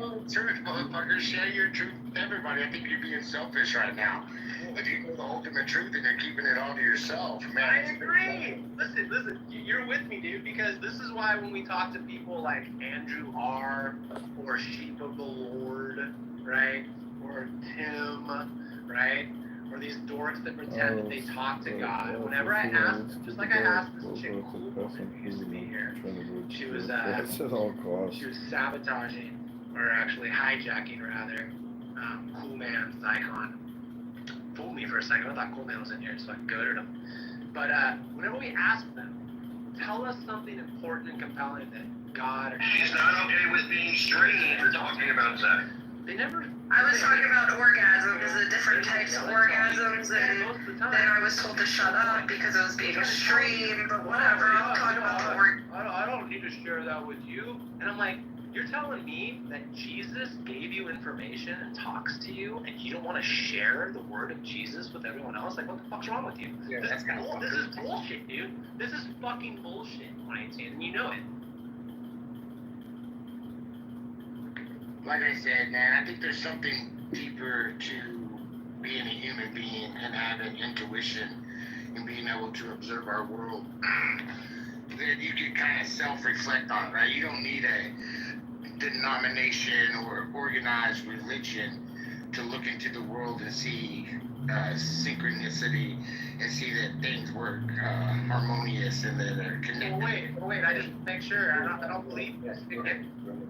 Because earlier you were referencing when I made comments about Adam and Eve and stuff, you started talking about Satan and shit. It's like, where do you get these ideas from? Oh, just here and there. Yeah, like the Bible and stuff, and religious stuff. I mean, don't get me wrong, the Bible does say, right, that Satan is the fucking god of this world and the prince of darkness, and the morning star, right? It says that Satan the fallen angel over this world. Is he a fallen angel too? Oh, well, yeah, according to the Bible and Scripture. Yeah, I mean, according to the Bible. So you believe that Lucifer was one of God's first angels?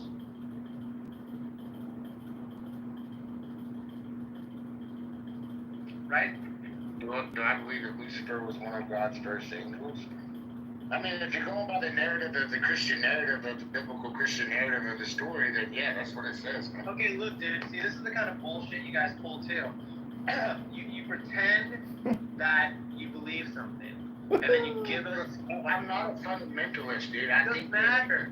I think there's a fine line, right? Look, all I did is ask you, right? What was your answer? You started referencing other folks. Just tell me, dude, do you think Lucifer is a fucking fallen angel? Yes. See how easy that was? Instead, you're like, well, if you were to go off like what, the story is of the Christian Bible and stuff, like, why do you say all that stuff? Either you believe it's true or not.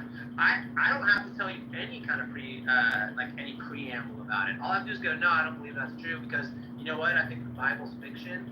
I don't think Yahweh is a real God. I don't think Allah exists. I think it's all fake. You know why? Why don't you think Yahweh is real? Oh, I just think it is obvious that men wrote it. Well, okay, just so a man wrote it, that means it's not real. So you're telling me because Eddie Crocker writes... That's not all. False analogy, dude. Is that what you're saying to me? No. Well, that's what it sounded like. Okay, here, I'll give you an example, okay? Have you ever seen Star Wars? Honey Badger, I wanted to ask you, have you ever read the Egyptian Book of the Dead? No, hold on. 118, have you ever seen Star Wars? You know I have.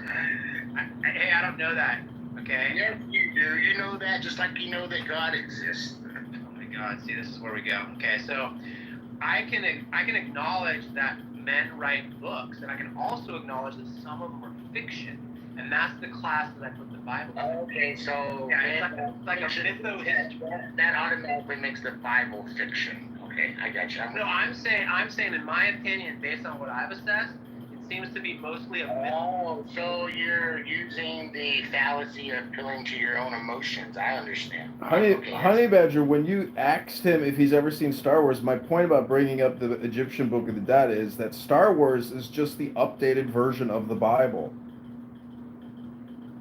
Ah, okay. All right, but I don't want to get off track here, so I want to pin this guy.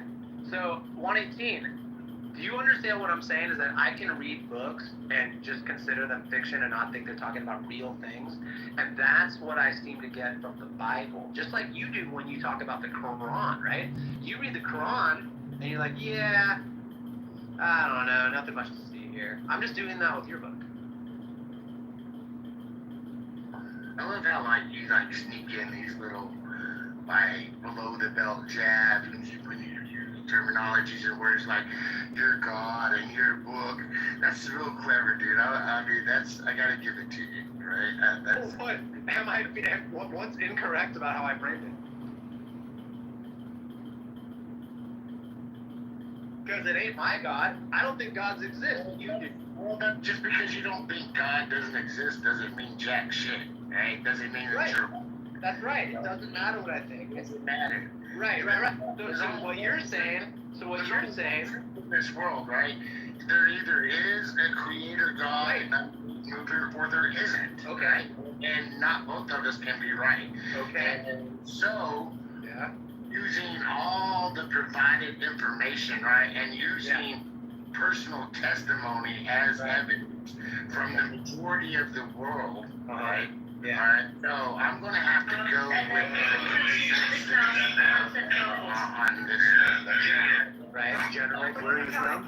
I can't come on over. So my question to you is whether or not the U.S. is ready to sell anti-air missile systems Patriot to Ukraine. We know that Russia has been pounding Ukraine really heavily right now. Are you living yourself now in Ukraine? My husband is there, and I can see you're very, it's amazing. and me with the kids. I'm in Warsaw actually because he wanted to. Is your husband a soldier now? He's there now? God and all, like, whether it's rough stuff, new, Brahma, and you're living here?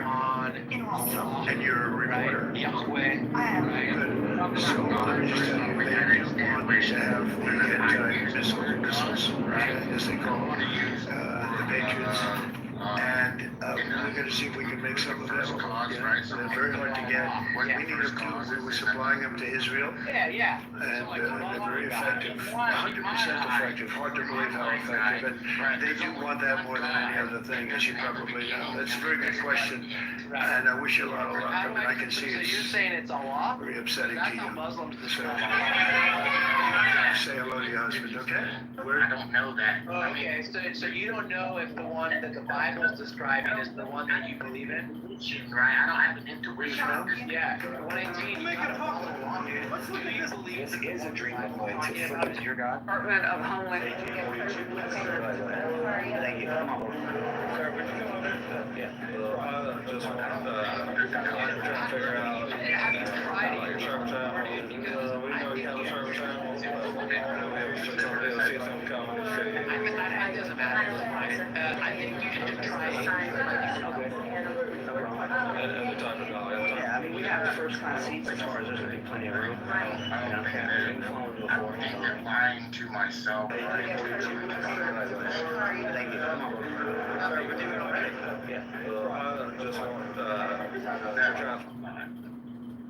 Oh, okay, so you're saying that. They don't know what the fuck they're doing. You understand that? They don't know what.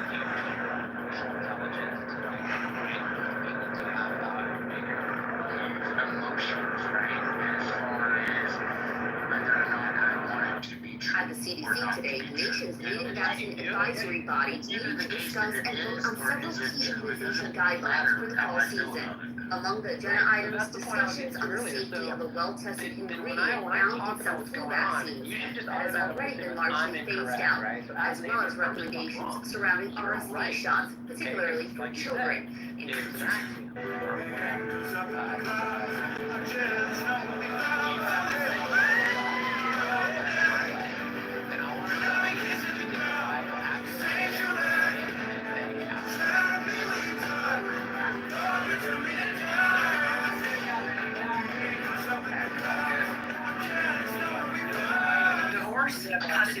For too long, one ally, the United States, carries too much of the burden of that commitment. And there are changes today. President Trump, dear Donald, you made this change possible. Your leadership on this has already produced $1 trillion in extra spending from European allies since 2016. And the decisions today will produce trillions more for our. I didn't know until today that you married a man who's a lot older. Yes. He's 59, you're 27. Yes. Today marks a 2-year. Well, the Trump administration is giving the green light to a... Hey guys, it is a heavy morning, a hefty dose of... Do you want to know what I discovered after talking?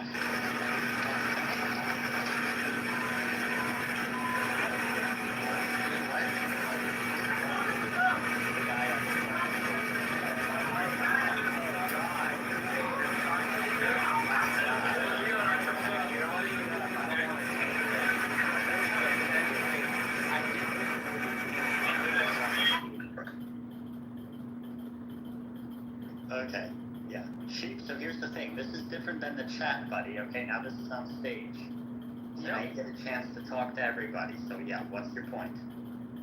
So we're gonna align our definition of what we mean by subjective morality, right? And so when you say morality is subjective, is that based on the society that determines morality, or is it based on the individual? Can you answer that question? I'll be happy to go all into that. Here's my question. I already told you that as an atheist, my worldview is subjective, so it's subjective morality. Okay, there's no contradiction in saying you accept that morality is subjective. So do you just want to go down this route because you like doing philosophy? Because it's not going to disprove anything I'm saying if you prove that morality is subjective. So if you say morality is subjective, to whom are you referring to? Who is the key? I'll do that in a moment. What I'm just saying is, even if morality is completely subjective, there's still no God. No, there will be God, right? There will be there will be a being that would maybe not. I just specifically, if you don't want to call it God, there would be a being that gives the law of morality that holds to. So here's the way it works. Make sure it's not Even broken. if morality is subjective, that doesn't mean you win by default. Okay? Even if morality is subjective, that would mean that you still need to provide evidence that a God exists. Exactly, that's what I'm saying, right? Why don't we just jump to that point? So, I am jumping to that point.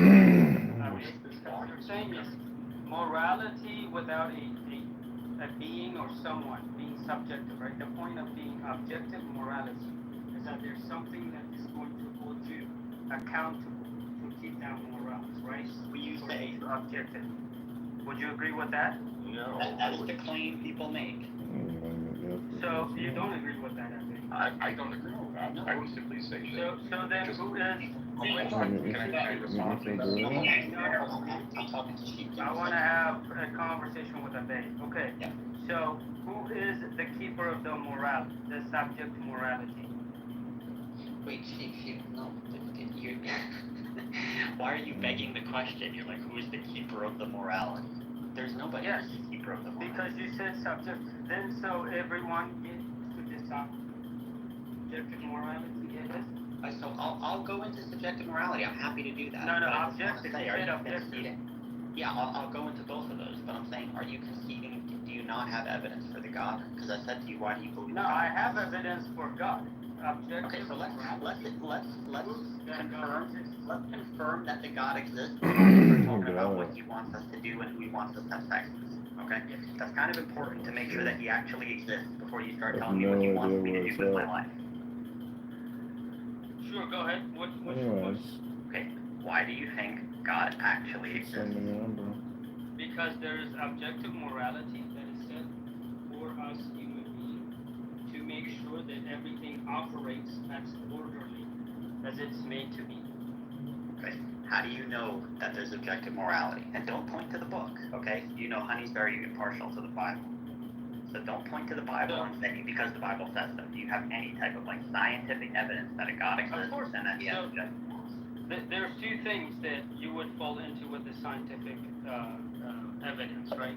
If I was to present to you a scientific evidence, that's an experiment or a study that's done based on what we can see and understand and perceive, right? And so we believe that God is outside of time and that we cannot see Him. Rather, He reveals Himself to us. So science cannot prove whether God exists or not. But it does prove, though, right, that God exists because we have orderly things that morality is one of them, right?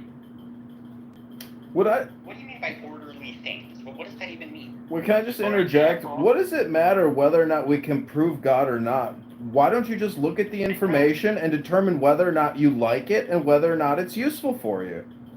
Because if I determine... That's a pragmatic argument. That doesn't Yes. If I determine, right, what is good or bad, then what may be good to me may not be good to you, John. So if I say, I want to go steal John's house, right, and steal his, whatever he's got, that's good for me, and it benefits me, but it's not going to benefit you. So, but John, it's amazing that the only thing you seem to have here is this fear-mongering that if there's no objective morality, everything's going to break down. But you don't have any reason to think there is objective morality. Whereas from my viewpoint, I know morality is subjective. And society doesn't break down. You know why? Because you have millions of subjective people. They all want good stuff for themselves, but they also recognize the golden rule, which is that if I keep taking away people's houses, people are going to come take away my house. So that is the difference in subjective moral systems. That is not true. Let me finish.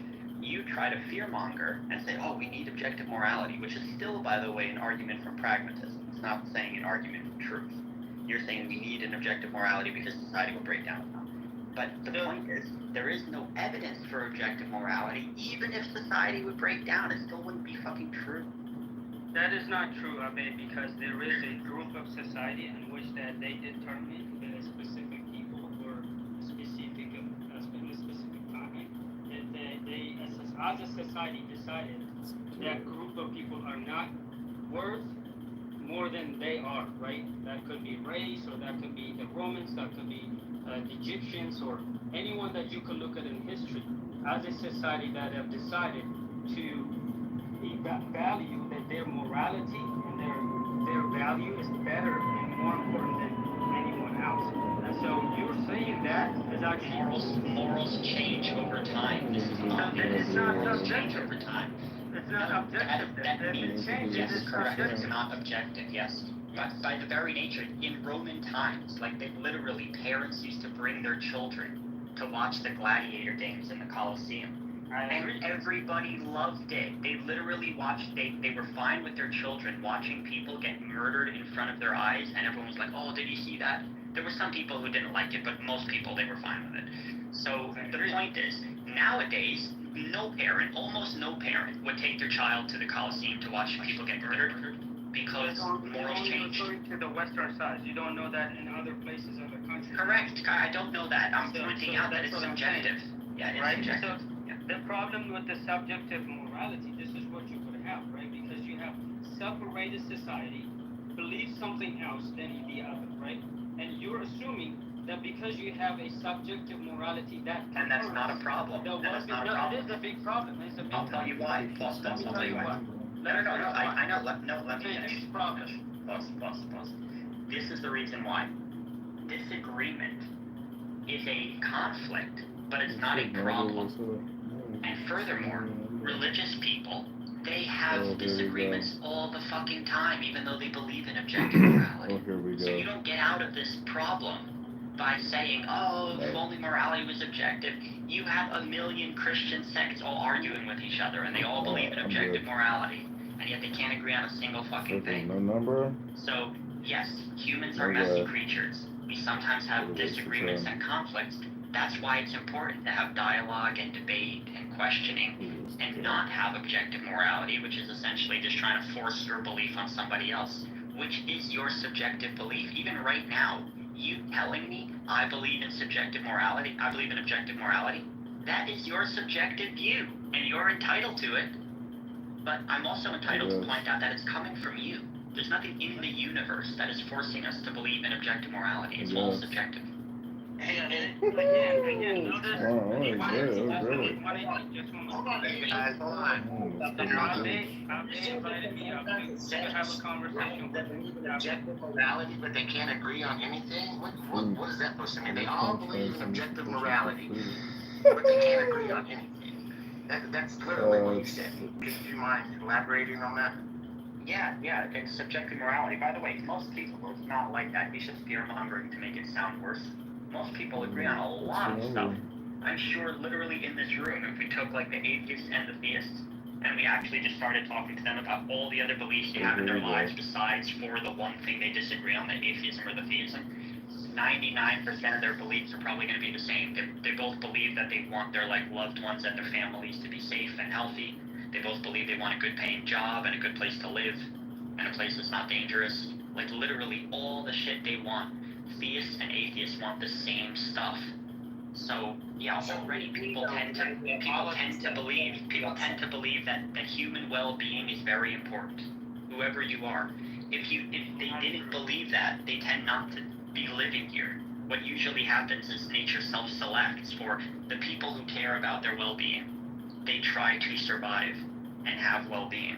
So the point I'm making is that yes, people can disagree on tiny things, with secularism and humanism, as long as people are starting off with a foundation of human well-being, we can now make moral judgments on what is correct or incorrect or right or wrong.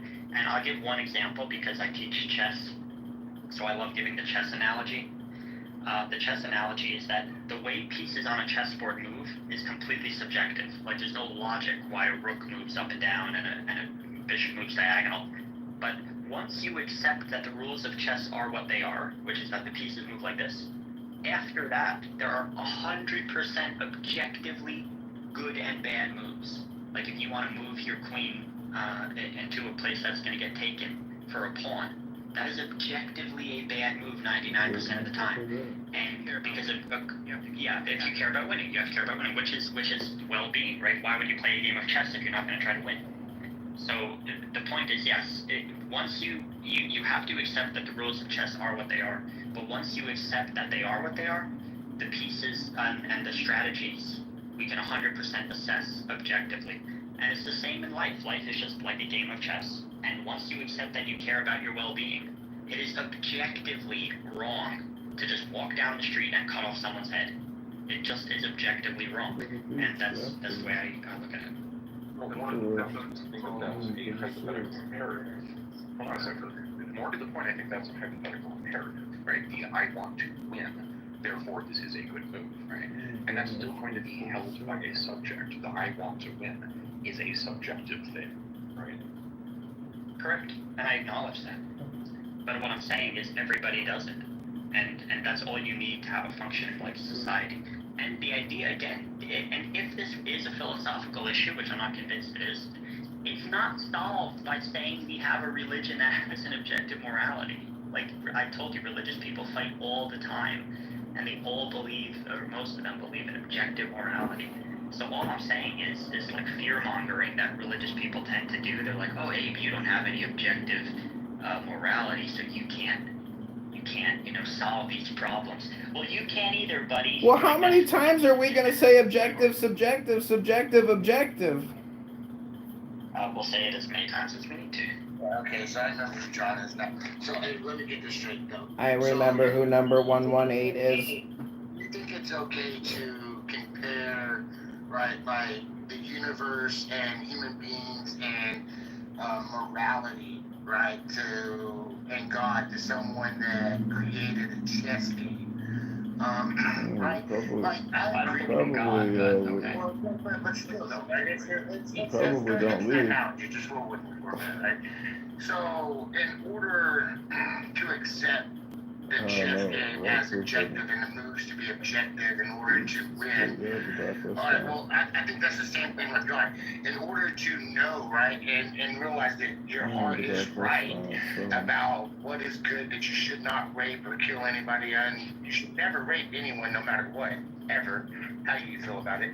And you should never kill anyone or take anyone's life when you're unjustified. The only way that makes that objective, right, is accepting the fact that it does come from God. If not, then it's anybody's choice or game to what is right or what is wrong in this world. Just because we live in a world that we have currently 8 billion people on this planet, right? That's pretty hard to get just everyone to align on their own, right? That you shouldn't do these things that you know that you should not do or ought not do, right? I have the power and capability of doing a lot of things in this world, but I know I shouldn't do them because it's written on my heart that it's wrong, not just because I think that it's wrong or that I think that it's right. Like coming on Clown House and running your mouth every single day about nothing? You're really quiet, Sean. Can you get any closer? Maybe. Does that help? Is that better? Much better. Okay. Hey, what's up? Yeah, you're conflating like this objective assessment. Like the hypothetical imperative is letting you know if you care about something, right? That's what the hypothetical imperative is illustrating. Then we can make objective assessments. But you're not presenting us that with this objective reality that you're presenting to us by God. You're just, to me, it just sounds like you're emoting like, I don't like rape, I don't like murder. But then you're not telling me like where this fact of the matter is in reality, independent of you not liking it.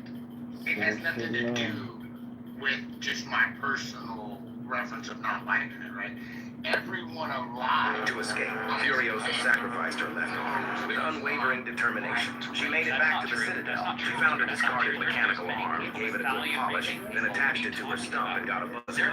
Joe sent a few cars to oil town, kicking up a massive cloud of dust to create the illusion of a full-scale assault.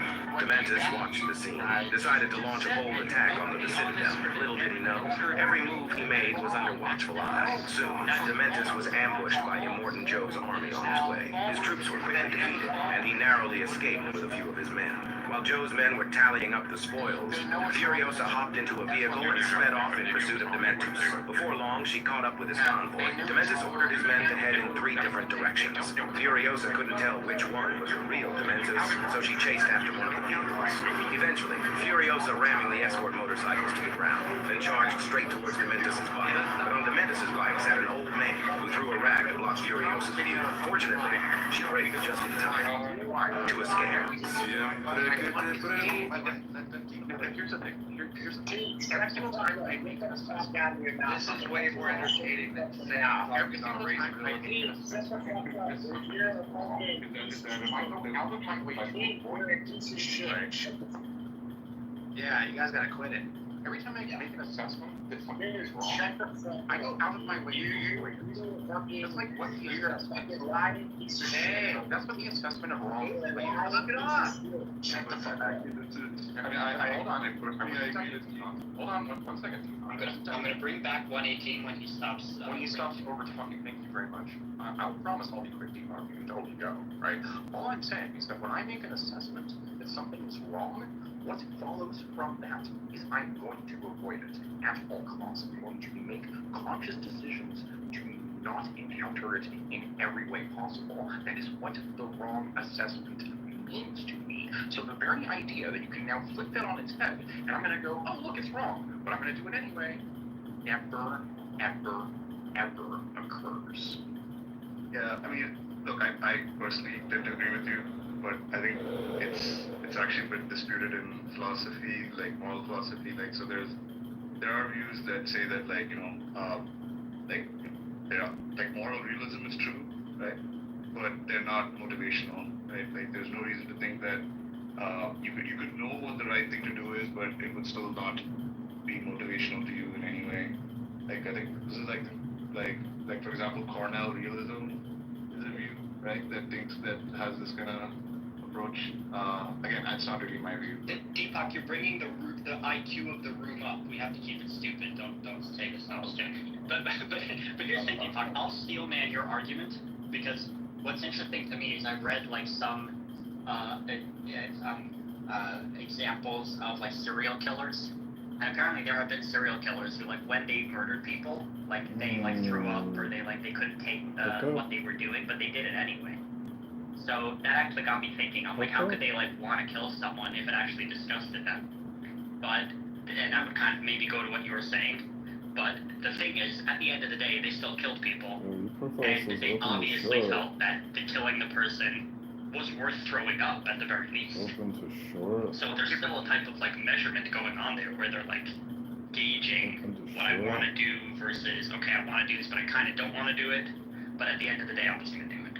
Right, they're making the assessment that there's more to be gained doing so in terms of thrill, flags on the court are being able to share similar values, regularly show affection, express gratitude. Right, but you do it anyway because you're making some assessment. And when I come home and I wake up the next day, I'm like, oh, I regret everything. Right? Sure, okay, that's me recognizing in hindsight that maybe wasn't such a good idea. But at the time that I was doing it, that's not what I was thinking. It's not the assessment that I actually made. The assessment I made is it wasn't wrong. Yeah, but I think realists, actually it's easier for a realist to hold this view, right? That like, look, like moral judgments, moral truths are facts about the world. They're just out there, right, in some spooky way. But they don't like necessarily motivate behavior, right? Like certainly wouldn't follow for them that like it's analytically true, right? That like if you know that something is wrong, then you shouldn't do it. I think this is just And you're just saying, oh, but he's Billy Mays, but I'm trying to explain to you that if he could do that, that means other people can too, so don't try. That's adopting a particular sort of ethics, right? Like talk about the meta-ethical part, like meaning like what it is, like what the ontological status of morality is, right? And how it relates to How can we talk about the ontological status of morality without talking about the ontological reference to morality?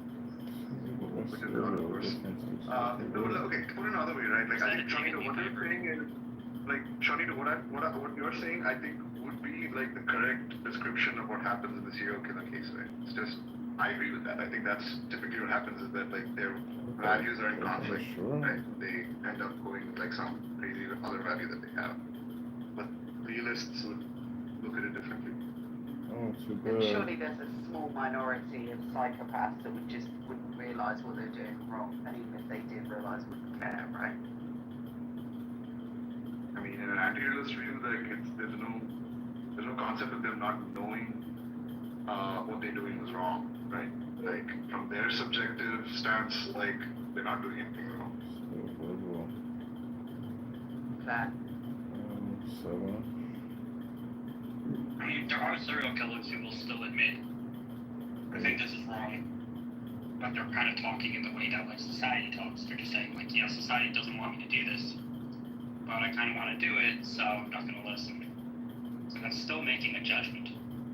So I don't know. I mean, it's interesting, Deepak, but I was saying like, I think it cuts closer to like the foundational claim of moral realism, which I think is untenable.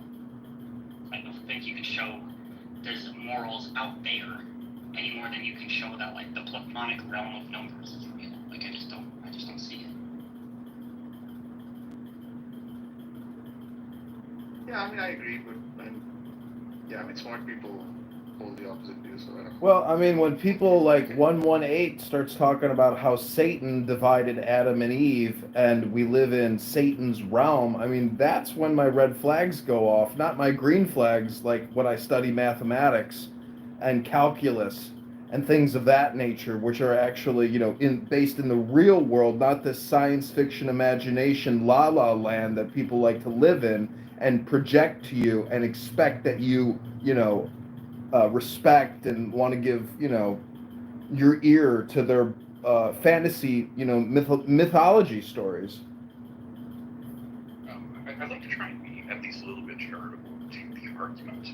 What he was saying was that there is a law, and then from that follows something. There's something that's like very implicit in that statement. My take on that would be something along the lines of there's an undiscovered particle.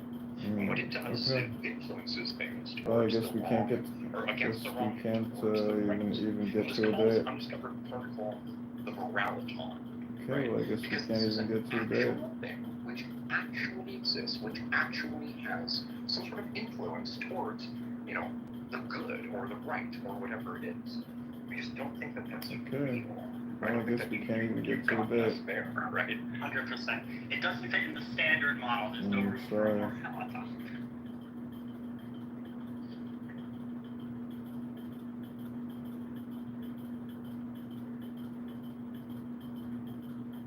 Unless the interaction is so weak that it doesn't even like interact at all.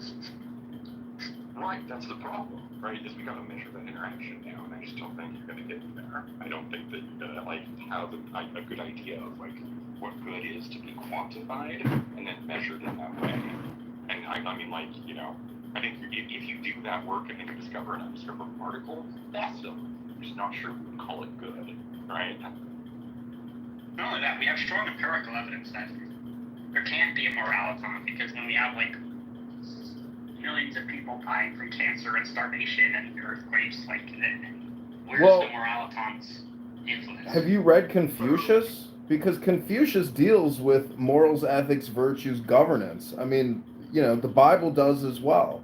But, I mean, it's an important book. If you haven't read Confucius, you should probably read it because it's rather agnostic. It doesn't go into, the Jehovah Sky God. It talks about actual intelligent things like on how to govern and what are wise approaches to situations.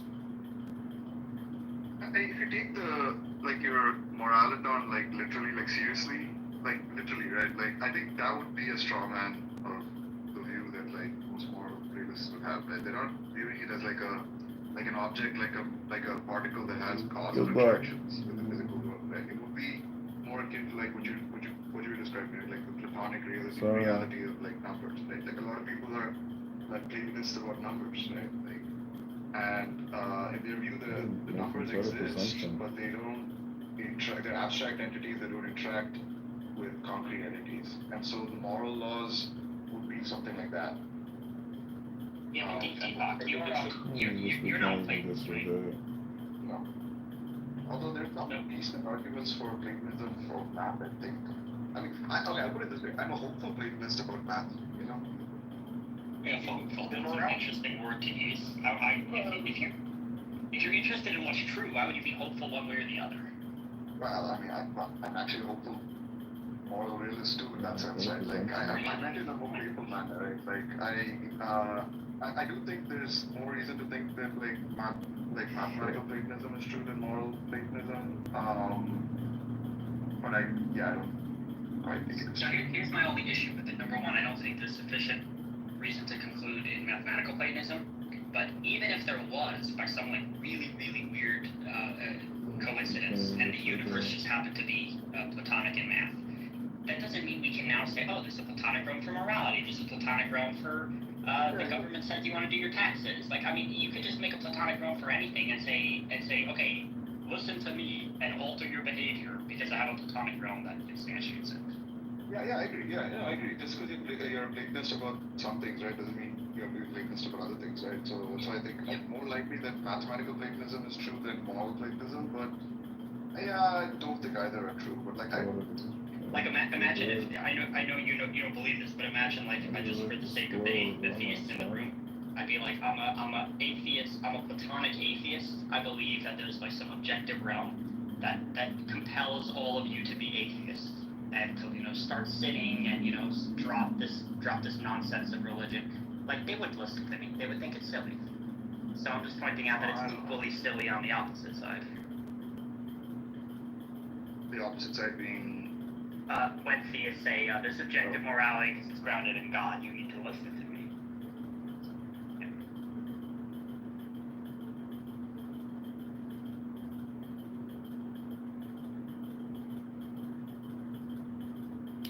Yeah, I had no idea Deepak was a mathematical Platonist.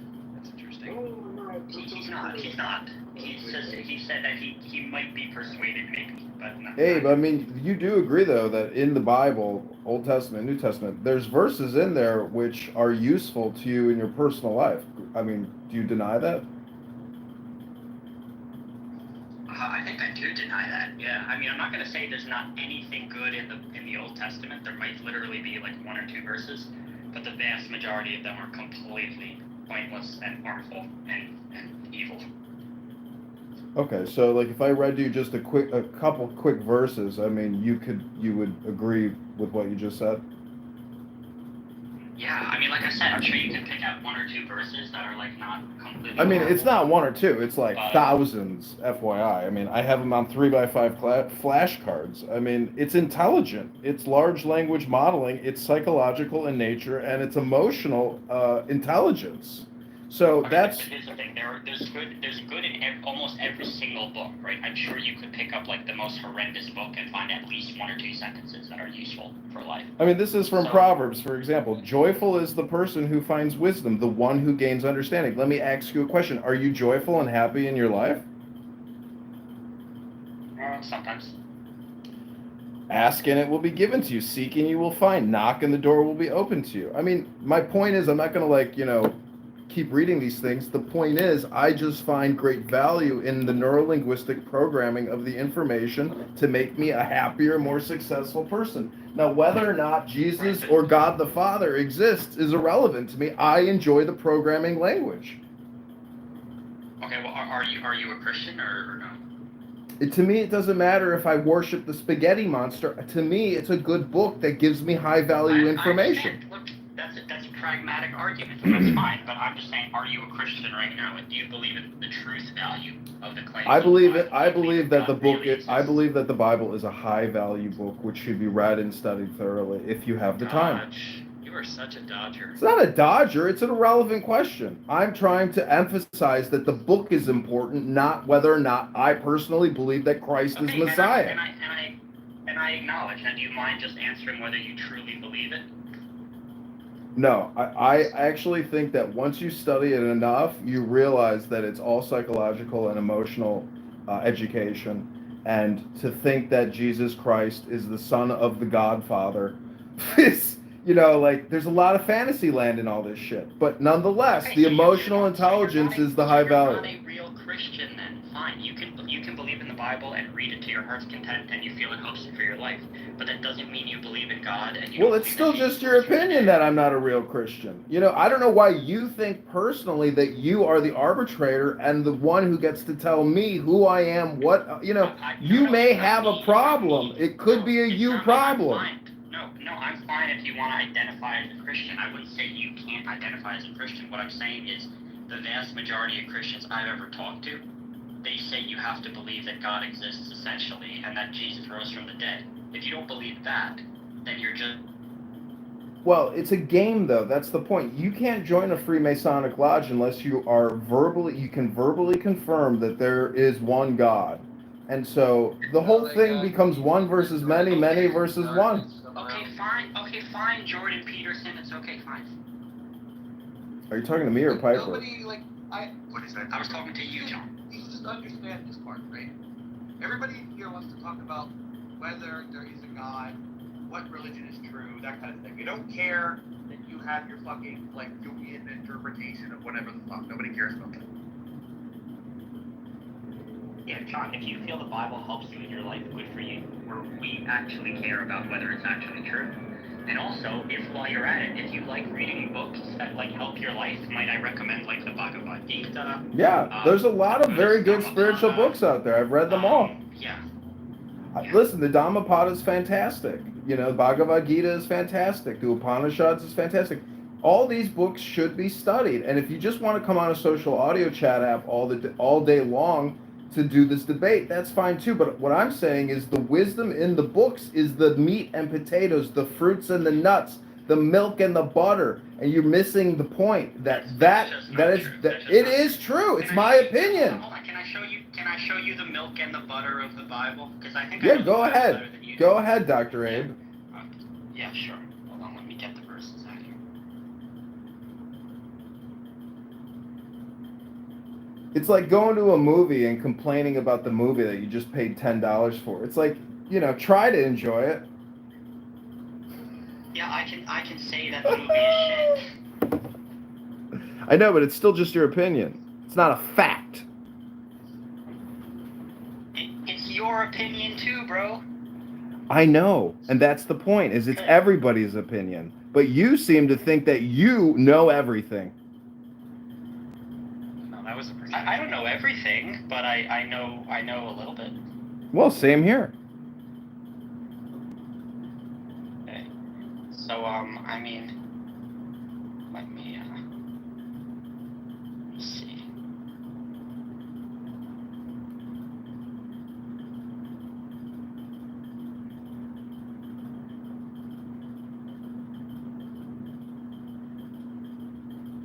Okay, this is one of my favorite ones from 1 Samuel 15:1. It says, "Now go and strike Amalek and devote to destruction all that they have. Do not spare them, but kill both man and woman, child and infant, ox and sheep, camel and donkey." Is this happening right now, in the past, in the future? Like, when is this passage taking place?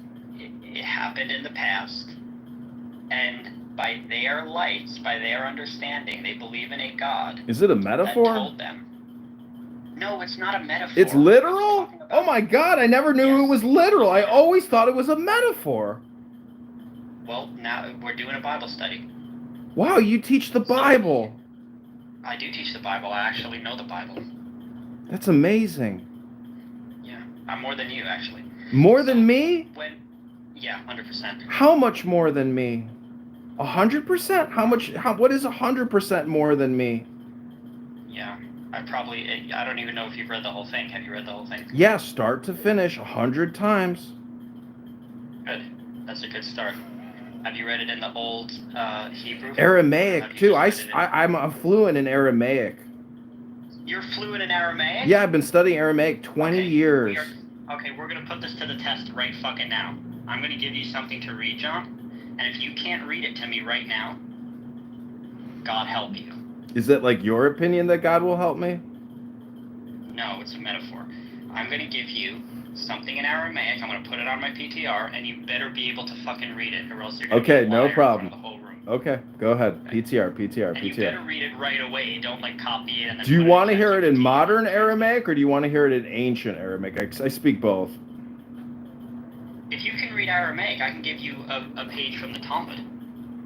Oh, great. I've been studying the Talmud 20 years as well. Let's go for it. Come on, this is so exciting, Dr. Abe.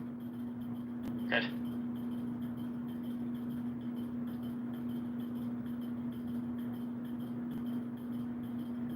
Wow, look at James Henry down there. He's so angry. He says God is a piece of shit. Maybe that's projection, Dr. James.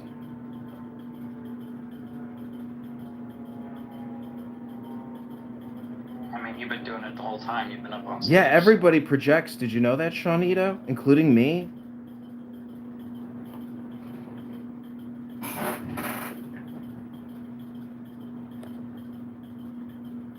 I'm just saying, you speak with such authority. Everyone here is, got everything figured out. You know all the answers, as if your memory, tomorrow is going to even remember this conversation because it's not even important. It's insignificant waste of time. But, that's just my opinion. It's not a fact. I don't know why you keep saying that. It's like some type of big W for you. We already acknowledged that morality is subjective. So why do you keep bringing it up and beating a dead horse? What are you doing?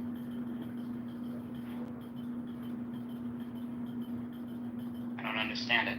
Okay, hold on, John. Give me a second. I'm going to put it in my PTR. When you pull to refresh, start reading. Are you ready? Hello? John? Hello? The moment I get it ready, suddenly he goes mysteriously silent.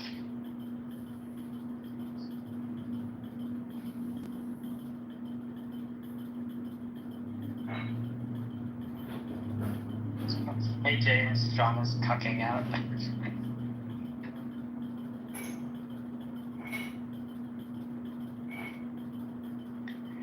I knew he couldn't read it. Getting French. I know.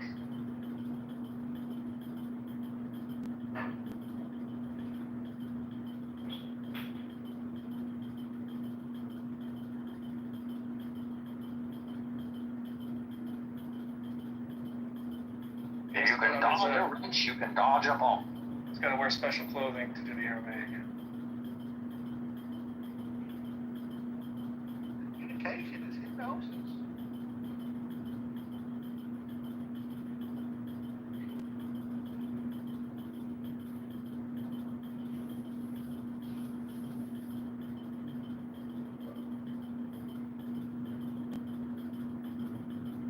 I mean, the more we talk about him, the more he loves it, so we can move on.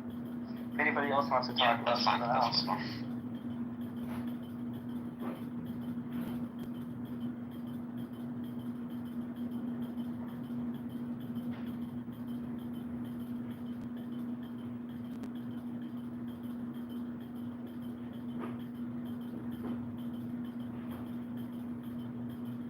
Right, I do agree he is not a serious person, but for some reason people love to entertain him, so I'll never understand it. Yeah, I mean, I was about to kick him out when I proved he couldn't read Hebrew, but it's fine. So yes, morality is subjective. Let's go back to that, right? Or yeah, I mean, from my point of view, there are so many good arguments for it being subjective. One of my favorite ones is like, okay, you're gonna run into a problem if they don't accept evolution, but a lot of people will. So like, you basically just say, look, like before humans, everyone would probably agree there was no morality on Earth, right? Like there were just animals eating each other. Like if you look back in like the fucking Cambrian or whatever, and like there were all these like creatures in the water, and they were all like going around blind and like stabbing each other and eating each other. Like there was no fucking morality going on whatsoever. It was just things were hungry and sunlight was streaming, and that's it. So when you look at it like that, it's pretty obvious that if something didn't exist in the universe, and then suddenly we as humans evolved, and then we're like, oh shit, we're living in groups now. We care about our in-group, and we're gonna fuck the out-group.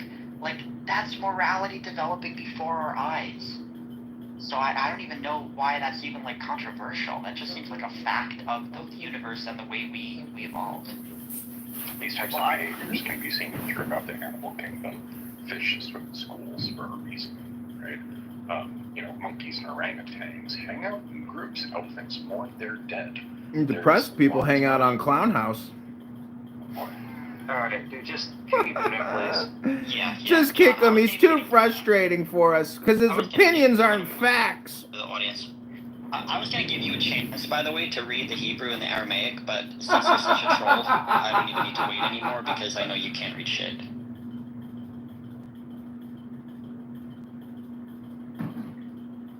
So, John, your little trolling might work in, like, other rooms, but when you're talking to someone who actually can read Aramaic, you're going to have to actually do better. See, I didn't catch the last part of what you were saying when you were rudely interrupted. Oh, sorry. It was just pointing out, T was pointing out that, animals, elephants mourn their dead, so on and so forth. We have examples of morality throughout the animal kingdom, including humans, and it's all subjective.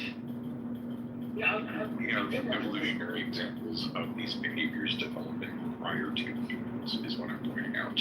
And so it's not unexpected that humans would in turn further adapt and evolve these types of behaviors.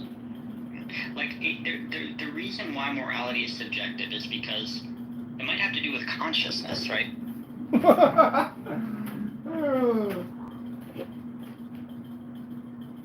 Palestinians who saw it happen, and the settlers, the young settlers that went in, and they were like,